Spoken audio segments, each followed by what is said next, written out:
Mm.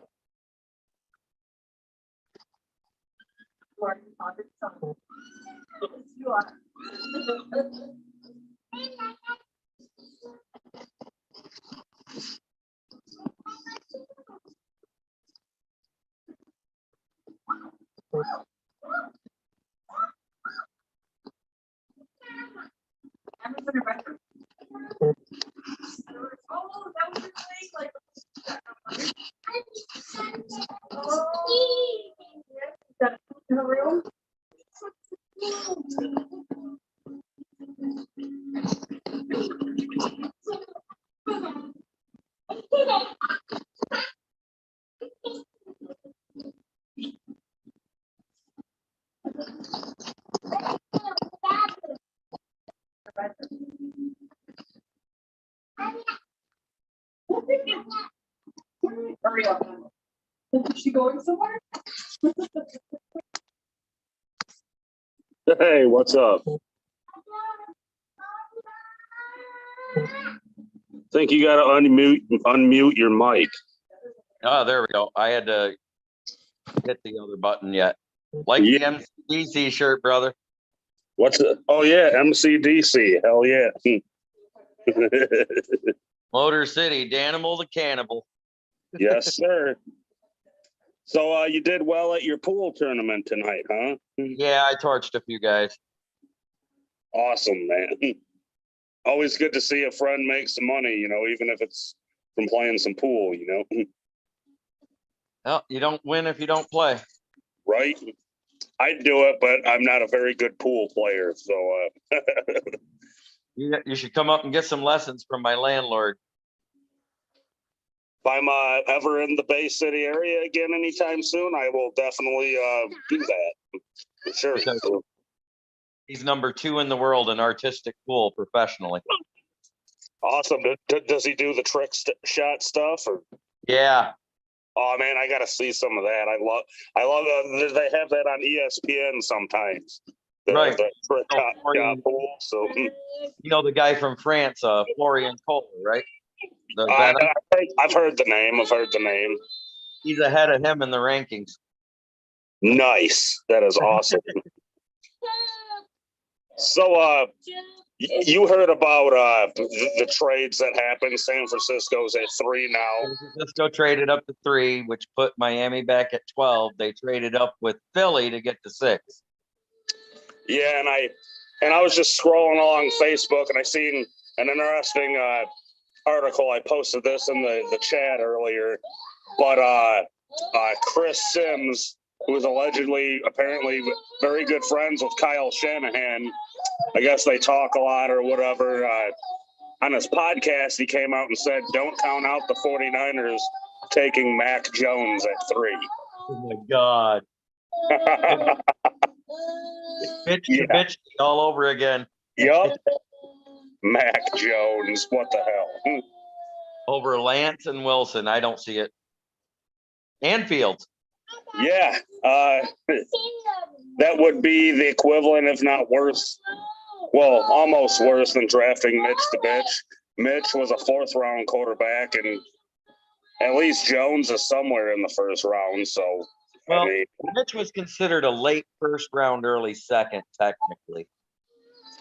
But to pick them where they did, yeah, it was the equivalent of grabbing a 4th or 5th round linebacker in the 2nd round. Yeah. Just saying. Oh, man, that's just... yeah, I won't say it, but yeah, it's pretty bad. Yeah. Who's upset in the background? That's my son here. He's getting all crazy, and he's wanting to play with his bubbles right now. Grandma brought him an Easter basket early, and it had a thing with bubbles. So. He's throwing a fit. Gotcha. Yeah, because we told him, we're not opening that in the house. So. I'm doing the bubbles. Yeah. I remember those days. Yeah. Yeah, so there's a million things that could happen now. And here's where I think it would be great for Detroit. Trade up with the Jets. Go ahead and make that trade. Give up the extra picks next year and the year after and the first to get the second. Then trade back and fleece somebody for Wilson. That would be awesome. I would not mind that at all. Dom, you in here? I am. Oh, there you are, buddy. Good to see you. How's it going? Hypothetical, Dom. What'd you say? We take the extra pick from next year and the year after, move up to 2 with the Jets, and then fleece somebody so they can get Wilson. Yeah. Because then we You can know, get it's funny because I wasn't even thinking about that until like a week or so. I think maybe one of you guys brought it up, but it's like we've got the future assets to trade up, and that's the thing. Like, not even trade up to get someone, just trade up to make someone else trade up, and then Right. fleece them. Fuck because yeah. right now, the team that most needs a quarterback out of those top 8 is really Carolina. hmm I was talking to my buddy that's a Carolina fan, and I was And like, they you guys might have missed Zach out. Wilson or Trey Lance, and they'd have their choice if they got up to 2. Well, what Carolina ought to do is trade Christian McCaffrey and Bridgewater, and less first round picks than it would normally cost them, and go get Deshaun Watson. Yeah, and I could see that happening, but right now we don't even know if Deshaun Watson is going to be able to play this year. Yeah, there's that. Well, yeah, So that's why It's nobody's funny, making the after move. those trades from today, like they didn't have the order all the way like accurate, but one of the Right. ones that I saw, I can't even remember who it had. I think Chase again at 7, but then it had Another guy Slater had dropping Micah to 8. Parsons. It had Slater dropping to 8 and Carolina taking him, and I'm like, I swear to God, like, you guys is my witness. If either one of those O linemen are there and we don't take them, I'm a Raiders fan till further notice. I won't be a Raiders fan. You know who I will be a fan of? 100%. Who? The Rams. Yep. If we pass on either of those O linemen and take broken O-line. ankle Waddle, If we don't address defense with that pick for a wide receiver, if the O lineman, let's say there's only Slater there and we have the choice between him and, God forbid I say it, Parsons or Patrick Surtain. Just because he looks like he's the real deal. But Okuda looked like the real deal too. yeah, there's Hard to Really say on the about corner. Okuda. He had so many things working again. I expect him to be a lot better this year. Oh, I do too, 100%. I mean, if you look at the measurables for Patrick Surtain and Okuda, measurable wise, they're the exact same player. And the other thing is, there have been a whole bunch of Ohio State corners that came out prior to Okuda. Like, Ohio State was working its way into the new DBU conversation. Right. Let's see what they had. Gamble. Oh God, I'm The one drawing that a just got arrested, Lattimore, Lattimore, Denzel Ward. Eli Eli Apple Apple. was good for a minute, but he kind of washed out. Yeah, as soon as he got hurt, he was done. Yeah. Mhm. Because up until he got hurt, he looked like the real deal for the Giants. I just, And I'm afraid we're going to take came one out of of those there that were good. wideouts or Parsons. And it's like, for God's sake, don't do it. I was more impressed, and I think Jeremy would agree with at that Penn State Pro Day with the with that defensive end, Jason Owe or whatever. He ran that 4.35 40. But you got to remember, he's basically Micah Parsons heavy, and he was faster Yeah, because he only weighs 257, so he's more of a linebacker than a DN. yeah, and they did say Well, he was still kind of But raw. speaking upon that, and I was already 95% out on Parsons. Then I went and looked at his pro compare. I can't even remember who it was, but his pro comparison, was some safety. I can't remember who it was. I said something about it in one of the groups. I mean, if you look at his measurables, he's 10 pounds heavier. He's Isaiah Simmons. Oh, so another guy that doesn't have a position. My thing, if I would have went and looked at Parsons and they said, you know, Ray Lewis, Patrick Willis, or, you know, any other sweet linebacker, you know, Brian Urlacher. Even Luke Kuechly. Yeah, or Kuechly. Which, I mean, you know, if we could look forward a year or 3 years and you could tell me that, you know, Chris Spielman could teach him to be the next Chris Spielman, I'm all in. Right. Whereas the dude's not a middle, correct? I'm all in on Jabril Cox in the mid to second to the third round, early third. Parsons isn't a middle, correct? He played the middle his sophomore year, but he was an edge and outside guy his freshman year.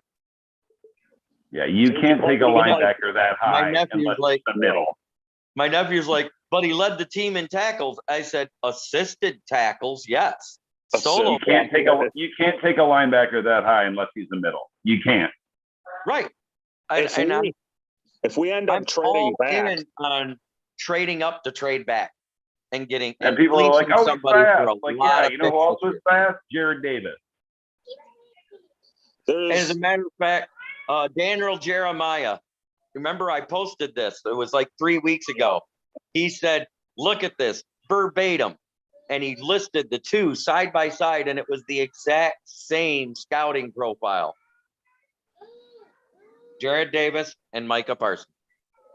I did actually think, or I was reminded of a number one wideout that's under 6 feet tall and under 200 pounds. AJ Brown. Yeah, but he became a one throughout the season. He didn't start out. Corey Davis kind of washed out. Right. The only one, the most recent example is Antonio Brown, and he was a 6th rounder. Yeah, and he was 5'11" and $180. Yeah, my buddy that's a Eagles fan, he's all pissed off because they traded down. He's like, we missed out on, we're going to miss out on generational talent. I'm like, who? Not any of those wideouts. Maybe no, Kyle Pitts. I would say Kyle Pitts is the only one truly in that top echelon that I think is a generational talent for tight end, because he isn't just a tight end. He's a wide receiver in a tight end's body. But even still, like, how do you take a tight end that high? That's a luxury pick. But like I said, he played more snaps at the 1, the 2, and the 3 than he played at tight end at Florida. Oh, right. I think he's like a Jimmy Graham on steroids. He's like a Jimmy Graham with Nico Collins speed almost. He's going to play more wide receiver at the next level than he does tight end. He's known more for his pass catching than inline blocking. So he's like fast 100%. And way better, like Devin Funchess. Yep, he's going to be. Wow. You know who he's going to be? Putting those two names in the same sentence. He's Kelvin Benjamin. He's Kelvin Benjamin. Oh wow, Fat Kelvin. Yeah, you know, I seen Kelvin in a Bills uniform when they signed him to try out. And I swear to God, it looked like Queen Latifah. Fat Kelvin. You know what's funny? Remember when Jimmy Graham was still a Saint and they went to franchise tag him and he tried to argue that he should get the wide receiver franchise tag because he lined up more snaps as in the slot and as a wide receiver. Yeah, and the NFL shot him down. That's how we ended up with goddamn Ebron, because stupid ass Joe Lombardi was like, oh, Ebron could be the next Jimmy Graham. Yeah, and his draft profile even said suspect hands. Well, yeah, he dropped. I believe at the combine. I think at his pro day, he dropped like 3 passes in a row. Pittsburgh just restructured Ebron's contract also. So. Like, how did they manage to go and draft, both in the first round, mind you? Like, Brandon Pettigrew, I thought Brandon Pettigrew had the worst hands at tight end that I've ever seen. Then we drafted Eric Ebron. and then came Eric Ebron. Exactly. You know how many touchdown catches Brandon Pettigrew had as a one thing senior? going for him. He could run block. Yeah. Pettigrew Ebron actually couldn't broke. block. I can't remember if it was catches or yards, but he broke our all-time single-season record in one of the two, and then broke his own record. Yeah. And he could run block. The thing about Pettigrew was, like, you just had to get him involved early, and if he caught that first pass, he was might have a money. good game. Yeah. As I soon remember as he that. like pass, he was money. I kind of feel sorry for Eric Ebron because they put him in a bad situation by where he was drafted. Our O-line was so terrible, like they tried to force him to block. And then he made the biggest mistake, like trying to argue with the Detroit media. Oh yeah. It's fun. Years ago when he still had a Facebook page, he had just had a kid and he posted a picture. And just immediately I was like, I hope you do a better job holding onto that kid than you do a football. Oh damn. Who is that one center offensive lineman we had? I can think of him at the top of my head, but I forgot his name. That straight up like flipped off Detroit Lions fans. Raiola. Dominic Raiola. That was great. And you know what? I don't blame him from doing that because that guy, I don't know, like we were getting booed at home and shit, and I guess he just had enough. So Yeah, that was the old He was 16. not good. That dude was a huge partier. yes, he was. Raiola. Plus he was undersized. Was he Nebraska But he or was- Wisconsin? Nebraska, I think, First right? 3 years, I want to his say first Nebraska. 3 years, he was mediocre, and then he came on, and he actually became a really good center for us. He was solid. Yeah, I said really good. I didn't say great. He's like, y'all want to boo us in our home stadium? Fuck y'all. And Yeah. Did we draft him in the first round? I think we may have.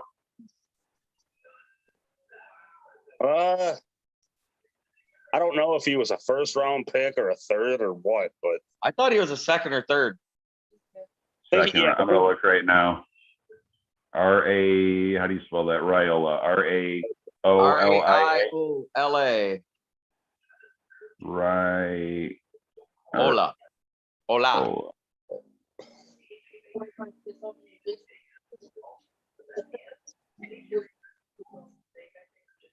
Oh my God, I have the best Dominic Raiola story ever.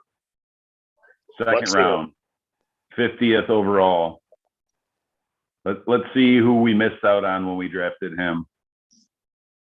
Where's this fucker at? Well, Sean Rogers, but we got him later. That actually wasn't a terrible pick. It's closed now, but there was a bar in Westland called Malarkey's. I remember Malarkey's. I remember it. Yep. And me and my buddies used to go up there on Mondays, and like some of the Lions would show up, like Orlovsky a lot, Raiola. Oh my God, this was the greatest shit ever. That's when I knew he was fucking a bitch. But so we're up there, me and a couple of my buddies. Orlovsky was there, Raiola. I can't remember who else. They were usually like a couple of the ones that were there on a regular basis, but Raiola was like harassing this chick, like literally fucking all night long, and she was not having it. And my buddy, like maybe not state champ, but like he was in the state finals for wrestling, wrestled in college at EMU. He was just fucking. He was about Raiola's height, but like more cut up and muscular. Like Raiola was like 5'11" or 6 foot and like 295. My boy was like 5'10", 5'11" and like 260. But he was cut the fuck up. So we had already walked by and my boy kind of like looked at him. So then later on, like it's a skirmish and some chick screaming. And it was Raiola fucking with her. So my buddy goes over there and just fucking balls him up like immediately. Like twists his arm, one of them's like behind his back, the other one's up over his head, like down on the ground immediately. And he's like, now say you're sorry. It was fucking awesome. Heck yeah. That sounds like a pretty interesting night there. Dominic that's Raiola, little bitch boy. That's fucking Raiola in a nutshell. Partier for sure. Jeff Backus. Ha. So I was Dom. I was talking to Jeremy about this just before you popped on, and I think you've seen this up in the chat, but I'm going to bring it up again. So after the trades went down and San Francisco moved up to 3, Chris Sims went on a podcast, former NFL quarterback. I guess him and Kyle Shanahan are buddies and shit like that, and he said they talk a lot or whatever. He said, don't count out the 49ers drafting Mac Jones at number 3. Phil Sims is all about Mac Jones for some reason. I had heard that a couple of weeks ago, and I was like, are you insane? Right. And I'm like, me and Jeremy were talking about this. I'm like, that almost be the equivalent of the Bears reaching for Mitch the Bitch a few years back. I mean, I wouldn't want either, but I would take Justin Fields 11 times out of 10 over fucking Mac Jones. I agree. So would I, but I guess the other one I've seen today since the order updated, and I'm like, I mean, either one of those dudes at 3, that's your, take your pick. One of those two is your what the fuck pick, because neither one of them is worth going there. They're not worth it. Fields, like, I literally haven't heard anything really good about Mac Jones. Like, he doesn't have a super strong arm. He's bigger than I thought. He's like 6'3", 215. But he's not super athletic. He's not, super accurate. Plus, like, you're throwing to fucking Alabama wideouts with Alabama O-lineman blocking for you, with Alabama running back stand it off to. Yeah, I want Belichick to trade up to 9 and get him. Yeah, that's a valid point, and it's crazy because I don't know. It's just he's not worth that pick, and he's the what the hell pick this year. Like it's. Is that a smoke screen so San Francisco can get more picks this year? It's possible. I believe that's possible. That's the other thing I was thinking about too. Like, they're going to put that out there, so maybe they can get somebody else to trade up, and that could definitely, because they already said they're running with Garoppolo, and the thing is, that defense is so good, and their O-line is good. They've got good receivers. Like, when Garoppolo is healthy, the last time he was healthy for a whole year, they made the Super Bowl and almost won it. Yep. Like, Garoppolo's not, he's not great, but not bad. I can't believe that Belichick didn't try to go get him. That still might happen. Maybe Belichick sits there and sees how the top part of the draft plays out, and I mean, everyone's assuming the first 3 or 4 picks are going to be quarterbacks, but if it's not, maybe when it slips down to Detroit, maybe he calls us and offers us a deal to move up, depending on who's. I'd be all about it. The more what the fuck picks happen, it's like I said earlier, the more what the fuck picks we see, the better chance that we can get one of those O-linemen. Right. I'm all about one of the two, even Darashaw, you know what I'm saying? Like, yeah, my top 2 are Slater and Sewell. I would rather get him like 10 through 19.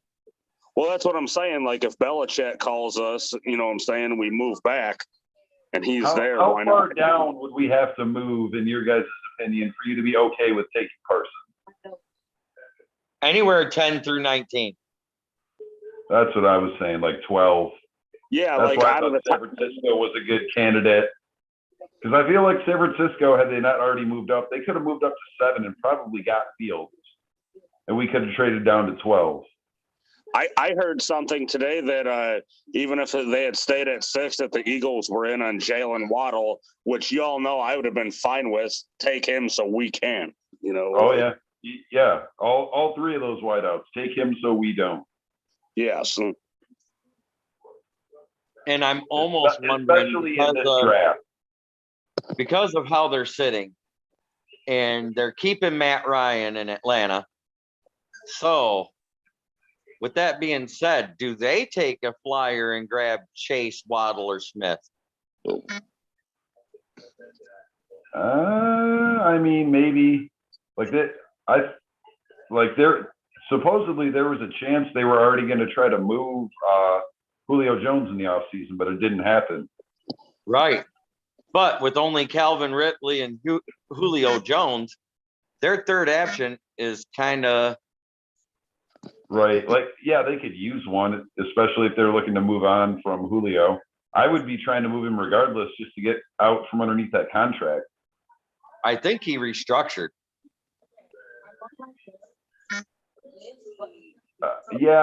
He was I forgot about his. He's the other one that's making like, around 20 mil besides Cooper.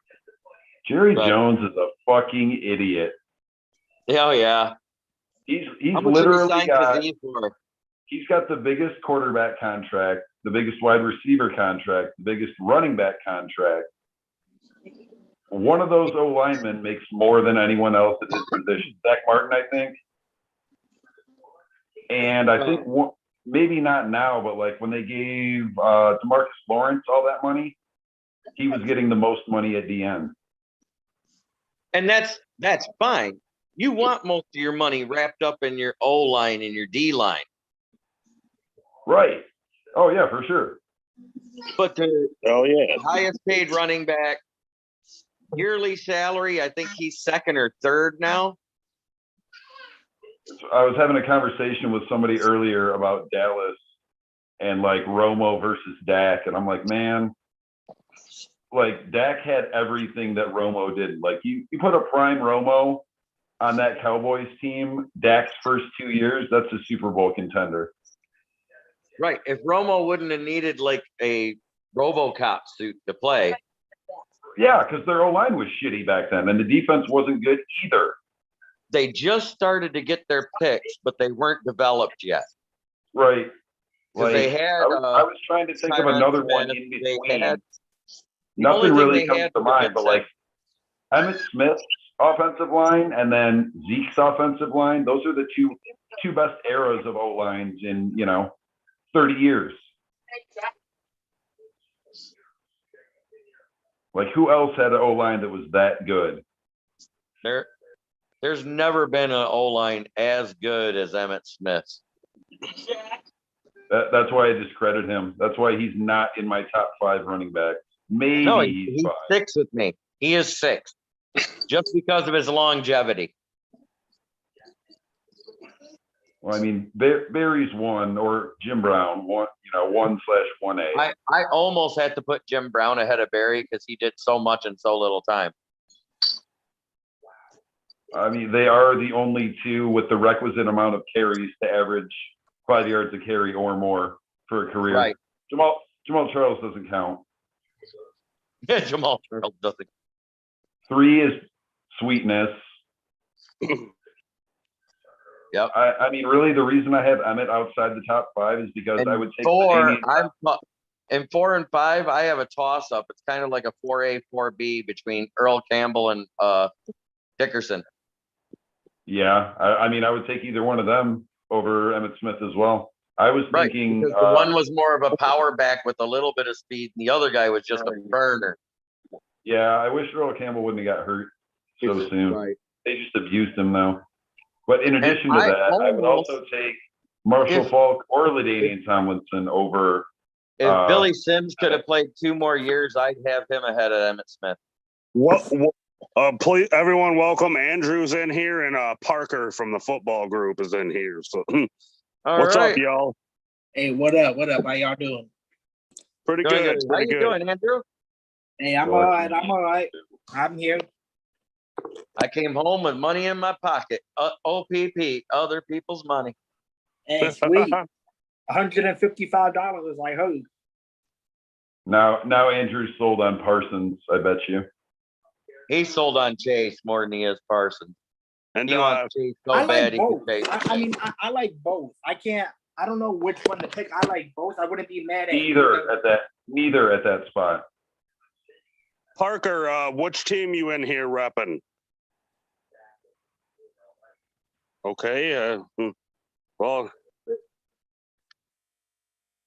I guess I was hoping he was going to say Vikings. he left already. So okay. Saw the Lions people. He's like, oh, I'm out. Well, Yeah, here's the He thought we here's the were gonna bar bite on his Jamar kneecap. Chase. He thought we were gonna bite his kneecap. Andrew, listen. Here's the bar on Jamar Chase. Since you want him so bad, Okay. with a qualifier, would you say that Kirk Cousins and Jared Goff are pretty much equally talented? Neither one is that much better than the other. Yeah, they're about the same. Okay. Well,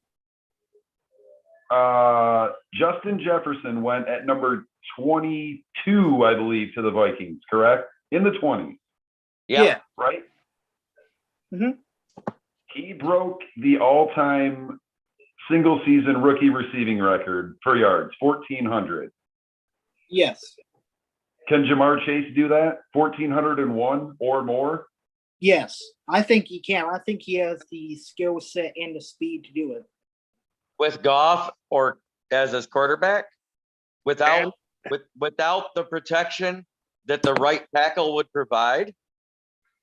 But Minnesota's O-line isn't appreciably better than ours, I don't think. Vikings O-line actually ranked 6 spots above us at 14th in pass protection. Okay, so they're 14 and we're 20. We were 20th. Okay. I mean, is Cousins better than Jared Goff? I think he is actually a little bit better. He makes better decisions and has a little stronger arm to hit a tight window. Jared Goff isn't a deep ball guy, and you would think Actually, I'm gonna throw this out there because it is out there. His QBR over the last 4 years on balls that travel more than 20 yards is higher than Matt Stafford's for one reason. He had fast receivers that could get separation.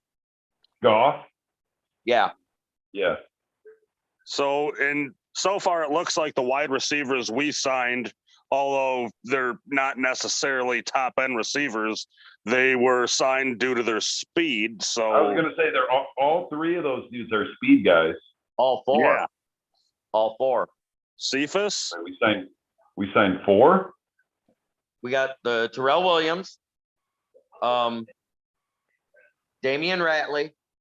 Oh, I forgot about Ratley. That's the dude from Cleveland. Perriman. We signed another one? the dude from Tennessee, I can't remember his name, but he's pretty fast too. He's a Yeah. kick returner. He's also a kick returner. Raymond. Khalif Mhm. Raymond. Oh, right. Does that dude return kicks? We're going to need one. And he returns kicks. He averages 9 yards per punt return and almost 19 per kickoff return.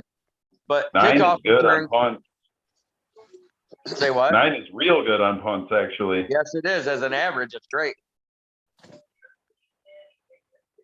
Well, hopefully that's the guy, because it used to drive me insane when they would put Golden Tate back there on punt return. It's like, what are you doing? Well, I put our number 2/1 receiver out there to get creamed on special teams. Right. We really don't have a true number one receiver, though, if you think about it. I'll We tell have you those- what.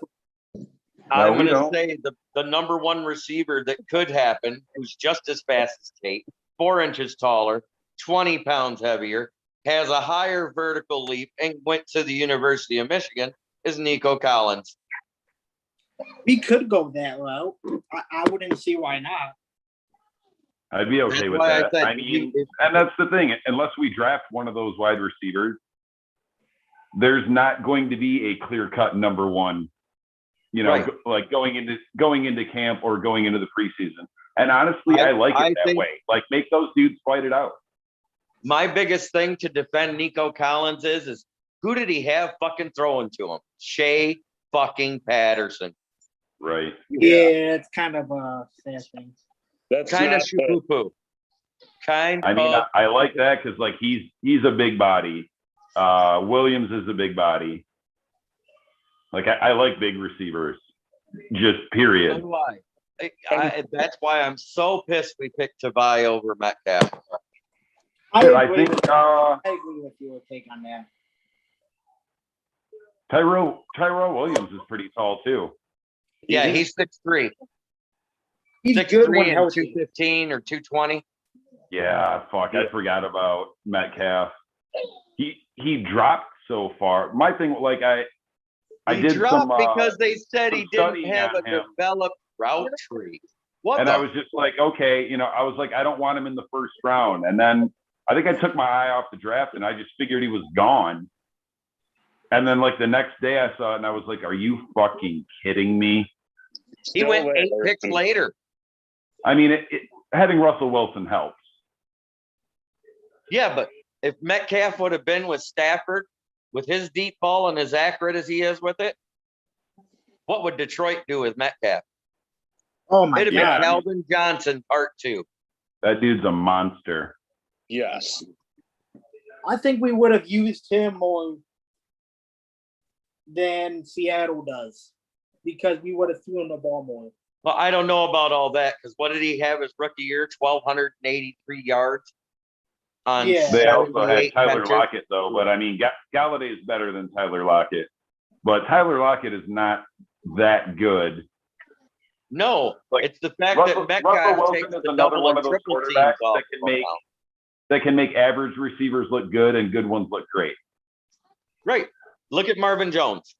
His best year in Cleveland was like 823 yards and 4 touchdowns. Cincy, you mean? I mean, Cincy, yeah. But yeah, I mean Golden Tate. When His best he year may with have been Russell Wilson. underutilized in Seattle, but as soon 750 as he yards, got here, he was 3 100 touchdowns. catches a year. That's why I don't I don't trust. understand these fans that say that Matt Stafford didn't make his receivers better. So, Fuck yeah, the thing is, people try to act like they have really informed opinions about him that don't watch him play. Like, yeah, he had Calvin Johnson, but outside of that, none of those guys were really any good. Right.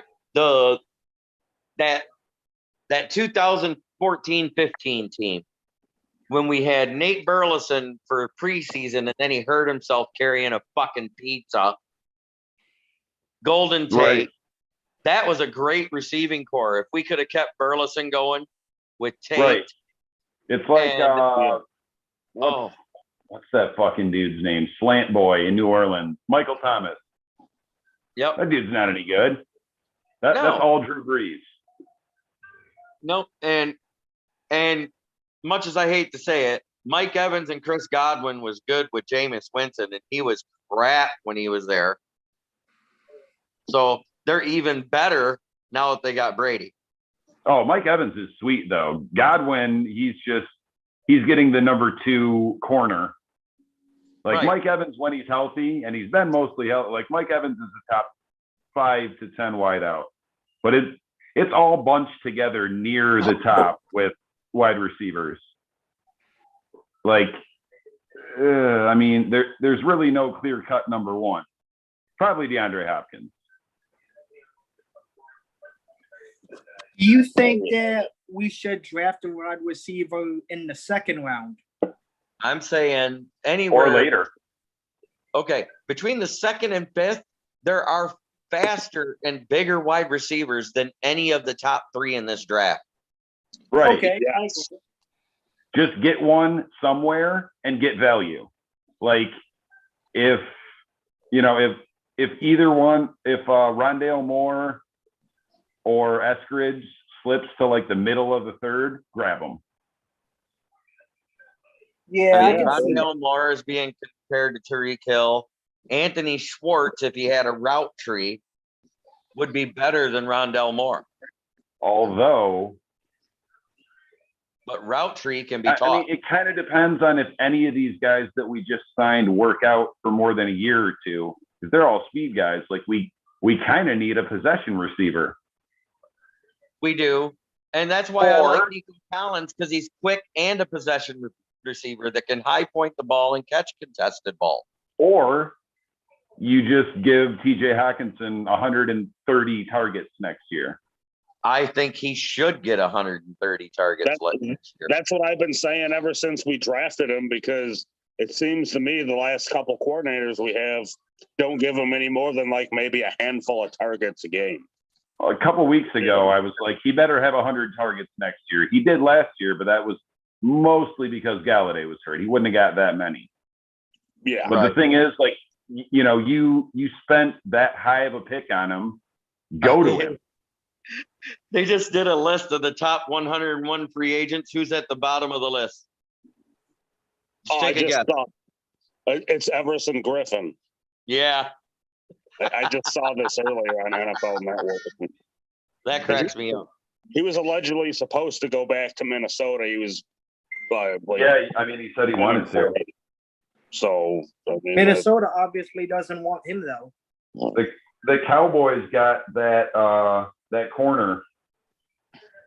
Because What's the dude's name? Kazi. Kazi? Yeah, Dante Kazi, I don't know if he was actually any good or not. he was a safety from Atlanta. In 2018, he led the whole league in interception. Oh wow, really? Yep. At But- safety? Coming off of an Achilles tendon injury. Right now, there is nobody that the Lions are interested in free agency, which tells me they're saving the money for injury purposes and the draft. which is a I mean, smart we're move. pretty much out of money. No, we just restructured Goff. Oh, I was going to say we got that money from Goff. So we have right now, it says 21 million, but there's 3 contracts that aren't updated. By the time it's all said and done, we got 12 million. You set aside 3 million for injuries. That way you can sign practice squad players off of other teams. Right. That leaves And us with hopefully 9 million save- for the draft. we saved some of that, at least enough to get like one, because there's always a guy either like at the beginning, in the middle, or at the end of preseason that's like a surprise cut that just ends up being like a last minute cap casualty. Right. I mean, Jesus, like we could use an upgrade of depth at just about any position. Absolutely. So here's the thing. If we're Did we we're sign picking any in corners 7 yet? say what? Did we sign any corners yet? Not one. So I know we're drafting at least 1, if not 2. So we have. Would you we have guys look at Akuda, AJ Big Amani Bouye? and Mike Ford. That's it, right? Yep. Would you guys look, Owamari, Okuda, and Mike Ford. We also only have 3 or 4 linebackers, right? We only have 3 safeties. We have Will Harris. We Sorry. have Tracy Walker. And that bum that we signed off of Washington's practice squad for a future contract, Deion Hamilton or whatever. We Right. What about Harmon? Are you still out there? after getting rid of Justin Coleman, we could use a slot corner also. See, I think Justin didn't want to restructure is the only reason they got rid of him. Oh yeah, they pretty much said Because- that. He was 100% our best corner once they cut Trufant. Yeah. Experience wise, maybe not playing wise, but experience wise. But he would have gotten tremendously better just with the front 7 improving. And Andrew, as much as you like to say it, Probably, but I mean, he Brockers- stole Brockers as a paycheck. D tackle is not a gap penetrating D tackle. 100%. Coleman stole paychecks for all but like 2 of those games that we had him. Who is a D tackle? Who did he say? Brockers is our D. Brockers is not a gap penetrating D tackle. Ooh, Oh yeah, I knew in that. 9 years he had 28 sacks. That is not a gap penetrating D tackle. And don't they also say he's like not good against the run? They said he's really good against the run. He struggles. Oh yeah, okay, yeah. Not good against the pass. He struggles against getting penetration. The only time he got penetration is when Aaron Donald switch to the other side of D tackle right next to him, and Donald would take on the double team, and I he'd mean, fall we through were to get a god sack. awful in both, but were we worse against the run or the pass? We were worse against the pass. We need a gap penetrator. Yes. Especially if Glenn's gonna run that 4-3 defense. Need at Well, least one. It's supposed to be a combined defense. So which like what, a multiple defensive front Going to then? be a multiple front. It's supposed to be 4-3 over, 3-4 under. Okay. So All right. we So, still need a gap penetrating DT to be the DT1 in the 4-3. well, we're not gonna get that in free agency, so I No, guess because there isn't one. So we got to get it in the draft. yes. And everybody says that Christian Barrymore from Alabama is it. But I saw that when I told you what I thought after game film Yeah. from watching everything, it's exactly what it says in his scouting profile. I like later on out of Pitt, that Jalen Twyman guy. He's a gap penetrator. Yeah, and he's a combination defensive end D tackle that does get he gets most of his sacks at DN. He'd be another Michael Brockers. Okay. Honestly, I'd be cool with a bunch of those. I mean, we've already got Hand and Brockers. Well, we got Hand that can't stay healthy. We got Austin Bryant that can't stay healthy. We got Julian Aquara, who's played one game an entire season. Romeo Aquara, with the exception of last year where he played 15 games, usually plays 10. Trey Flowers played all 16 games in 2019 to only play 7 this year. So it's We like have- We need We so need a much. mash unit to keep up with our defensive line. right. Yeah, that's Well, that is true. from what I can tell, there's not. I mean, there's barely any, first round talent, DN No, or DTs, but Right. there's a bunch in the later rounds. Now, Quiddy Pay kind of impressed me today because at Yeah. 285 No, pounds, running a no, 4.5 no, 340. No Michigan D lineman or fucking O lineman.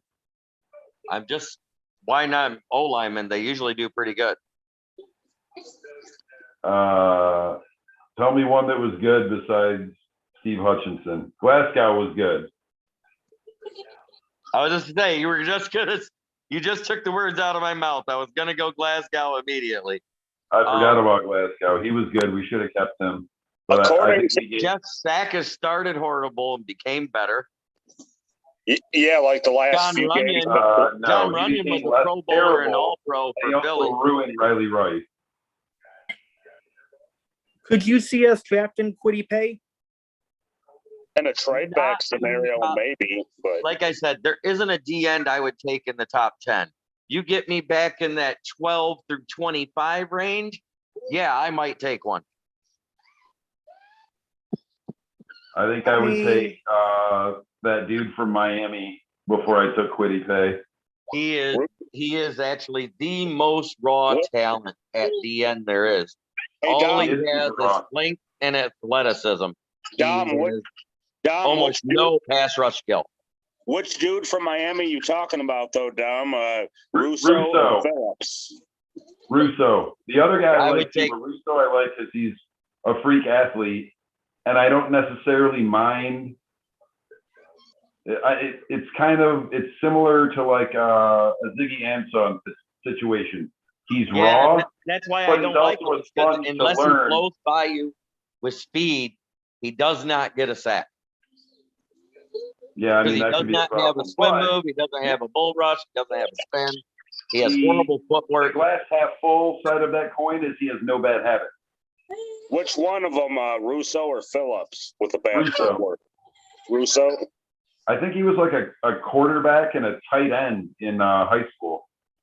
I heard on Russo, I heard a comparison to Ziggy Ansah due to his under There you go. and stuff like that. So There you And go. I never liked They said Ansah. it for He me. had one good year. So Ziggy Ansah. I'm not saying I want him at 7. I mean, it's like I keep saying, outside of a reach, we cannot go wrong. whoever we take, even if it's a quarterback. Unless it's broken ankle Waddle. That would be wrong. Right. That to me represents a reach. I'm so interested to see where Hey, all guys. those wideouts end up going. They're re-showing Zach Wilson's pro day. He had a pretty good pro day. I watched that like 3 times today already. I'm interested about that dude too. And that's the other thing. Like, it seems like it's just about all but a done deal that he goes to, right? No, No. the Jets Oh, have someone not trades moved up and on gets him from a Sam deal? Darnold, so they're probably going to go O-line unless, because the rumor is, according to NFL Total Access at 1:30 in the morning last night, Salah loves Micah Parsons. Sweet. He's another guy on the list of take him so we don't. Yeah. If he went to me at 2, that would be a what the fuck pick. Plus, yet again, literally anyone that goes, 6 or before that we didn't think would, that just increases our chances to get that alignment. Yep. I still say if we have to take an O-lineman, if we don't do it in the first round, we have to do it in the second round. If we wait to the second round, then you're missing out on Jabril Cox. Like I said, I see a bunch of other names of O linemen going like, late first or early second. I hope we get the right one. Could go in the first. You got Sewell, Slater, Darisaw, Cosme. I need to start scouting the other ones in case. And Dylan Redun's out of North Dakota State. As That's far as like I've heard talent the and most pro out of. potential, like let's say 3 through 6 or whatever, like are they all about on the same level? Yeah, I forgot. There's that center guard / tackle out of USC, Vera. Tucker, yeah. Vera Tucker. Yep. Alejo Vera Tucker. Like some of those guys are going to go in the first round and probably shouldn't have necessarily, because it always happens when there's a run on position group. That happened last year with the wide receiver. Speaking Did of Deontay Brown get hurt? The guard out of Alabama, Deontay Brown, did he get hurt? I didn't hear anything about a Brown injury, because he coming out when the draft, all the draft stuff after everything was done, the national championship was over. He was said to be the best guard in the draft. Remember? Yeah, I remember. He hasn't given up a sack at Alabama in 2 years. Like guard. They've been in the national championship. Neither did Laken Tomlinson. That's at Duke. That's not at Alabama. True. I wonder about how far has that Alex Leatherwood dude slipped? I think into like the second round. Alex Leatherwood, the second center. round.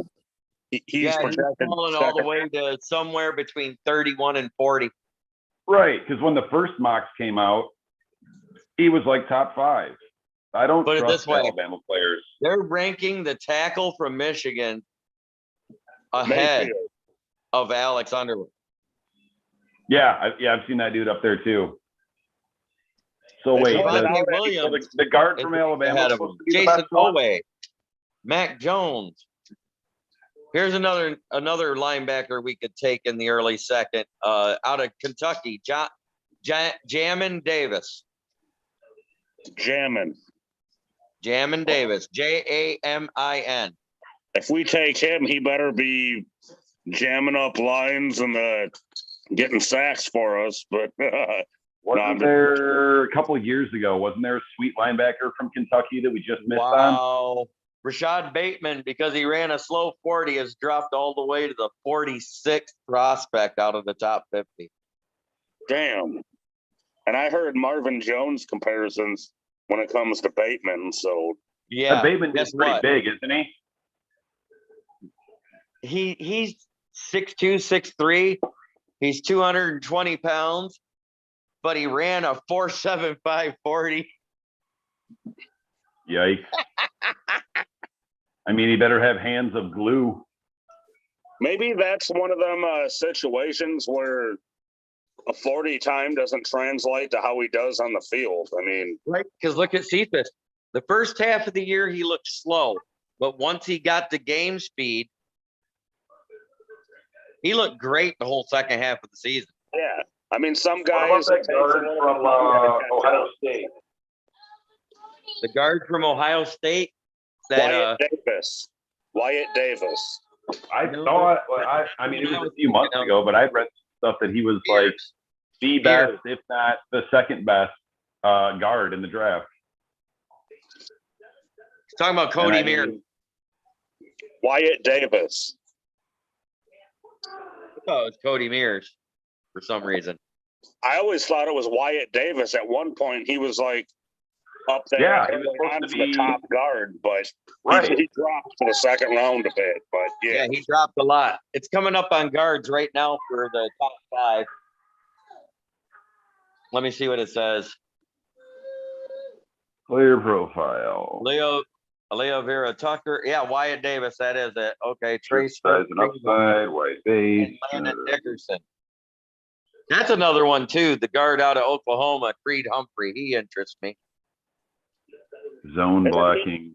isn't he a center though? Or Center/guard.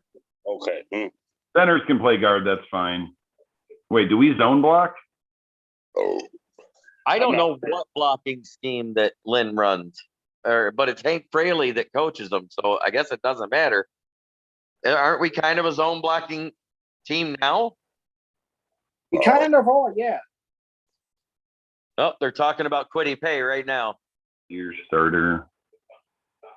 I'm looking at it as, you know, if that dude's, if we can get him late in the second or early in the third, like, you know, I like the other guard we got from Ohio State a lot. Jonah Jackson, yes. Jonah Jackson's a beast. I want to see if they can finally get Stenberg on the field. Oh, me too. Yeah, that's He's a guy. He's supposed to be White Larry Warford. Actually, you know what he reminds me of? He's the offensive line version of Ndamukong Suh. Yes, he is. I remember when we took him. They said he was the dirtiest O lineman in the draft. Oh yeah, like super nasty Mean Street. That's why I want to see him on the Ooh. field. You know, like, Quiddy Pay was faster than I thought. 4.52. Wow, that's pretty good. At I mean, 260 some odd pounds, that's huge. if we trade back out of the top 10, then and they took him, then I would not complain. Oh, he's fast, and guess what else he is, boys? Versatile. Well, He did 36 reps on the bench press. I saw that. I watched him do it today, and they're like the guys counting. Everyone's like, "Oh, like what the hell? Look at him go! He's good." Oh, Quiddy Pay? Yeah. Yeah. The announcer was like, "Oh, he's going to be doing bench press reps, and the time allotment for this coverage is going to run out or whatever." It was freaking sweet, but Decker.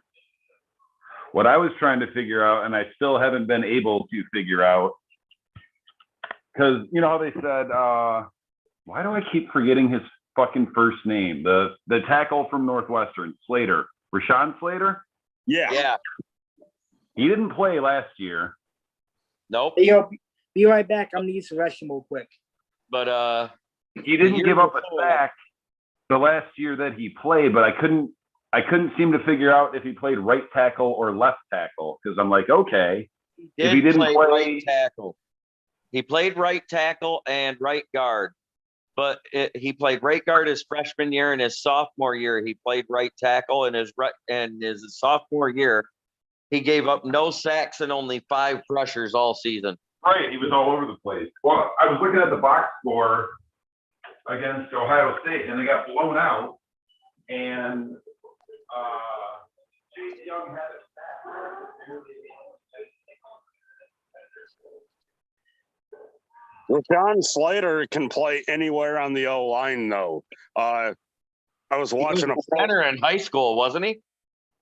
Yeah, he could play. He had reps at center in his career at Northwestern also. He could play anywhere. So he intrigues me if he's there. That's why I was telling a buddy of mine if between And Sewell and him, flip a coin, you know? I mean, By the way, Quiddy Pay did not sit out this year. okay, well, I didn't see much of, maybe I'm forgetting, but I didn't see much of him at watching Yeah, it last year. Why you didn't see him very much is because the other team's offense scored faster than their defense could line up. That's right. That's a valid point there. So, But he led the team in tackles for loss and sacks this year. well, one thing I read about Quiddy Payne, like I told you before, originally I was down on him, but then when I read how he was used, I kind of changed my tune. I'm like, because they said he's better in a straight up hand in the dirt like DN position, and Michigan had him all out of place the past. Oh yeah, they couple were weeks lining or him whatever. this last year. They lined him up at linebacker a lot. That's not him. He's not a stand-up DN. He's a 3-point stance guy. Hand in the dirt guy. Daniel Jeremiah pointed out that he's, due to his scouting report or whatever, that he would really love to see him in that old Jim Schwartz wide 9 defense. Fuck yeah, he'd have been a badass if you had him. Sue, NFL comparison is Emmanuel Ogba. Nice. I don't know about all that. I don't think we take him unless we trade back. Then maybe you can talk about maybe taking him, but So who's going to be the idiot that drafts Caleb Farley over Patrick Surtain the second? in the second, oh shit. No. Caleb Farley over Patrick Surtain the second. Oh, I don't know. I have no clue, man. I see it happening because they're going to go off of the fact of how good he was before he was injured. Well, as Oh, long yeah, I as mean, there will be several what the fucks in like the middle and towards the end of the first round, like Henry I think Ruggs. there's last gonna- year. This year, we're going to see if the all pro day thing works. If this works and there's less busts in the first round than there's been in the past, percentage wise, then guess what? This may be the wave of the future on how they do the draft from now on. it could Oh, like be. no more combine? Yeah, no more combine. That's shitty though, because like some of these smaller schools, they don't have fucking pro days, or if they do, no one's there. But at the same time, like the combine can be, you know, it'll artificially, you know, The raise D2 some draft stock, like schools fucking will Henry finally Ruggs or have- Darius Hayward Bay. Right. Well, the D2 and D3 schools are finally having their national championship playoffs shown on ESPNU. Since ESPNU came out, we're getting more coverage for those lesser schools. What they should do, especially if they're getting rid of the combine, I mean, it would have to be something that they did like on the collegiate level on their own, but do some sort of, you know, regional pro day or days where, you know, You like whatever conference. yeah, exactly. That Like have it conference, like, all 8 teams, they're guys that could be the best from every team. right, Go like there. have a Okay. 2-day or a day and a half long, like, you know, MAC pro day. Right. Well, the MAC, they have pro days. Matter of fact, Oh yeah, they do. Brad Well, I mean, Holmes yeah. and Dan Campbell was at Western Michigan. Well, I mean, the MAC puts out some good players. Oh yeah. Do you With guys the exception of Dan Lefebvre. Do you Khalil guys- Mack. can you guys possibly see Detroit addressing quarterback in the later rounds, maybe? God, don't I think hope they do so, this because year. there's a bunch of good ones. I just don't think they do this year. We have too many needs to try and make a team that can contend. That's a good point. That's probably true. If they end up with some extra picks, maybe, or if someone drops way down that they didn't think would, like, I you mean, know, like if Trask. Kyle Trask falls to the 3rd round and he's there with that 9th pick in the 3rd round that they have, Fuck yeah. yeah, you take him. Fuck yeah. Or Kellen Mond in like the 4th or 5th round. Yeah. There's a lot of really good corners that are on that fringe of being in the front, and they just had like lack of playing time or whatever Right. that are there. I would rather take a risk on one of those corners than on one of those late round quarterbacks. I mean, it's such a crapshoot anyways this year with, you know, teams that didn't play, guys that sat out. You know what I think would be hilarious is because Devontae Smith is doing his own pro day because his hand was still healing. He's going to do a private workout pro day later. He didn't want to risk re-injuring it. Oh, he was the one that just like this week or whatever said that he wasn't gonna run a 40, wasn't gonna participate in drills, right? Was it him or Waddle? Yeah, that was him. Waddle, on the other hand, was hopping along like he still needed crutches on the sideline. And yet teams still and yet fans of the Lions want us to take Waddle was the 7th pick. Oh, I know. I've seen that on the longest yard. Now I'm like, are you fucking daft? I cannot imagine why. And I keep repeating myself too. I tell him, I said, why would we want to take Waddle when he can't even stay healthy? And when I saw him limping on the field on his pro day. And everybody goes, oh, he'll be fine. Yeah, Hey, what's up, buddy? You're talking about, you know, what was their number What's up, one that little can't buddy? stay healthy, and then another guy that's a certified midget that was not a number one until the number one got hurt. The only true number one receiver There he I is. see in the first Hi, guy. round. What you doing, little dude? Say hi to everybody. What's up, little buddy? Look at the puppy. Hey, okay. Okay, I'll put you down. So Say hi, Dak. Okay. Okay, you want back up again. See the puppy? Look at the doggy.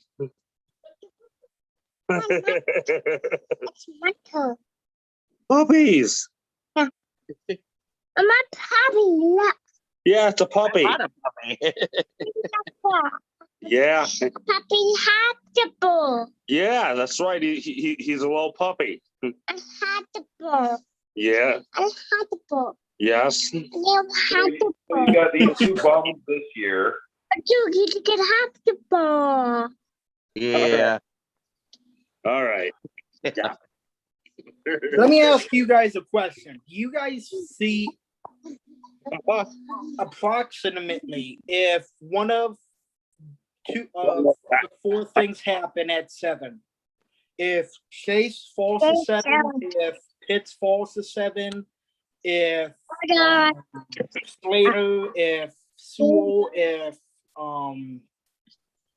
the Penn State linebacker, if any of them fall to 7, even if Chase falls to 7, do you think we could take them? My top 2 choices at 7. I want either the 2 offensive tackles or Pitts if he's there. If not, I want us to trade back for picks. My Same. order of importance for the people you name, I'm gonna do it right down the line, Andrew. And I've told you this before. It's Sewell, it's Slater, it's Pitts, it's Chase, or Parsons. In that order. There. Hey. Good. If I anybody agree with else- that, but Is I it- don't like if it's not one of those 3. I want to trade down. And I'm on that boat too.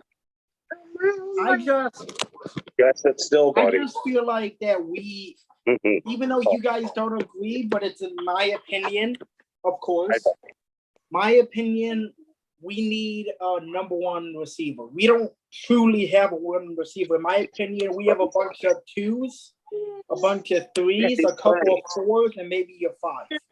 We Yeah. have 2 twos, and the rest are 3s and 4s. I'm being God's honest right there. But guess what? I'll go you one better than Justin Jefferson. 'Cause Lions, it's not a yeah. fair comparison. Jamar Chase better be fucking Odell Beckham. When he was good. Okay. I'll go. Well, here's why I think Jamar Chase could be good is because despite he played alongside Terrence Marshall and Justin Jefferson, and who's the other guy they had then that came out last year? No, Daniel. I don't remember, but it was also like one of the most prolific offenses in college football history. That's Come on, fine. Labar. But as the third option, he won the Fred Biletnikoff for best wide receiver in 2019. Want Daddy to get you a cookie? So I'm looking at an article, granted it's from October of 2020, and it's ranking basically all of the Alabama receivers from the last handful of years. They say 6 is Calvin Ridley, 5 is Ruggs, which I don't agree with. Ruggs is the shittiest of them. Yep. 4 is Devontae Smith, 3 is Judy, 2 is Amari Cooper, and 1 is Waddle. I guess they're not. Julio Jones is too far back. Well, in October, Jalen Waddle would have been the best receiver. You know why? Before he got hurt. He in their mock 40s that they ran, that they reported about in preseason, he ran a 4.29. Oh wow, really? Yeah, but that was I mean, with he's damn well better when he's that small. right. He has to. He's what, 5'10" and $180. My thing is, out of these last 2 years, I feel like Jerry Jeudy should be the best out of all of them by a lot. He should have Because been, Ruggs but is not good. he went to a team that has Drew Lock. Yeah, I mean, but that's the thing. If you're that good of a wideout, like you should be able to transcend that. DeAndre Hopkins did. Kenny Galladay did. Well, here's the thing. Kenny Galladay had Matt Stafford throwing to him. Right. That's true. Good point. But 2 years ago, he only had Stafford for Drew half the Lock season. isn't accurate enough to make any wide receiver look good. True. But Galladay also played half a season without Matt Stafford and still led the league in touchdown catches. Because he already had 9 of them. Is that accurate? I believe, or he had 8 or 9 by the time Matt Stafford went out. Let me ask you guys a question. All I don't right. think Calvin Ridley is any good. Who is the most likely to fall to 7? Oh. I can't even tell you that because I don't know with the trades that are happening, the way things are moving around. Philly's no longer at 6, so they're not taking Pitts. Could Miami take Pitts? Miami. Miami's taking Waddle Smith At 6? at 6. Miami might pull in Arizona and pivot off Tua and take a quarterback again. Yeah. That's out there. That is a possibility. Because I guess from what I hear, the players in the locker room, ever since they cut Fitz Magic, are just livid with Tua. He doesn't do anything good. Well, think about it. Galladay had 4 touchdown guy catches actually after said, "What do you Stafford mean?" got hurt. Tua didn't get hurt. I said, what do you mean he didn't get hurt? He hurt his hand in one game. Fitz Magic came in and won it. He won his first game he got in because he came in after they had a lead. If you look at the games that Tua has started, he barely threw over 100 yards, and in some of the games, he didn't even throw for 100 yards. It was the run game and the defense that won it for him. The first game, he was 14 of 29 with 89 yards Hmm. 1 touchdown and a pick. I'm gonna go look at the game logs right now. If I remember right, it was something god awful like that. He only had like 89 yards passing. It was one of his first games. If not, it was the first game. Let me ask you guys this. We all heard the rumors about we could trade back. What do you guys think is the best possible trade down scenario for us? Well, it's no longer San Francisco. I thought that was the best one. If Denver is looking to go athletic and they want to get Trey Lance, I like the idea of Denver. We're probably not getting another first round pick next year out of that, but I could say we could probably fleece them for a first, maybe a third and a fifth. That's on a best case scenario, but at least a first and a third. It's whatever nets us the greatest number of picks. Let me ask you a question. What if teams say that, okay, we can trade you this year, but we can't promise you a first round pick this year? Do you still do it? No, we're not losing out on a first round pick this year, Andrew. That would just be the stupidest thing they ever did. Unless they're going to give you, let's say they do, okay, we're going to give you next year's first round pick, the year after that first round pick. We have 2 picks in the second and a pick in the fourth. Yeah, I was gonna say if it's you can't get a round 1 pick this year, it's got to mean multiple picks next year and multiple picks this year. Right. Like I said, it's a team that already picked. Oh no, the only team that already picked that I could see trying to move up to 7 to get one of the wide receiving prospects or something like that. It's the Jaguars. They could trade up from 25 or the Patriots trying to get a quarterback. or Patriots to get, but I'm talking about out of the ones that pick ahead of us. Oh, Want to know what I heard speaking of the Patriots? Sure. Yeah, they want to trade us the first pick this year, a 3rd round pick, Stephen Gilmore, and a 1st round pick next year. I would take that and run and then restructure Gilmore. But you want to know who they want? You want to know which quarterback they're interested in? Trey Mac Lance. Jones. No, they're interested in Justin Fields. Ugh. That doesn't fit Bill Belichick's scheme at all. Actually, Bill Belichick's scheme is almost like a modified West Coast. It would fit. He has lots of weird crossing. Gilmore's 30. But as mentor wise, if he could restructure and clear up some cap room, fuck yeah. Not sold on him as a mentor.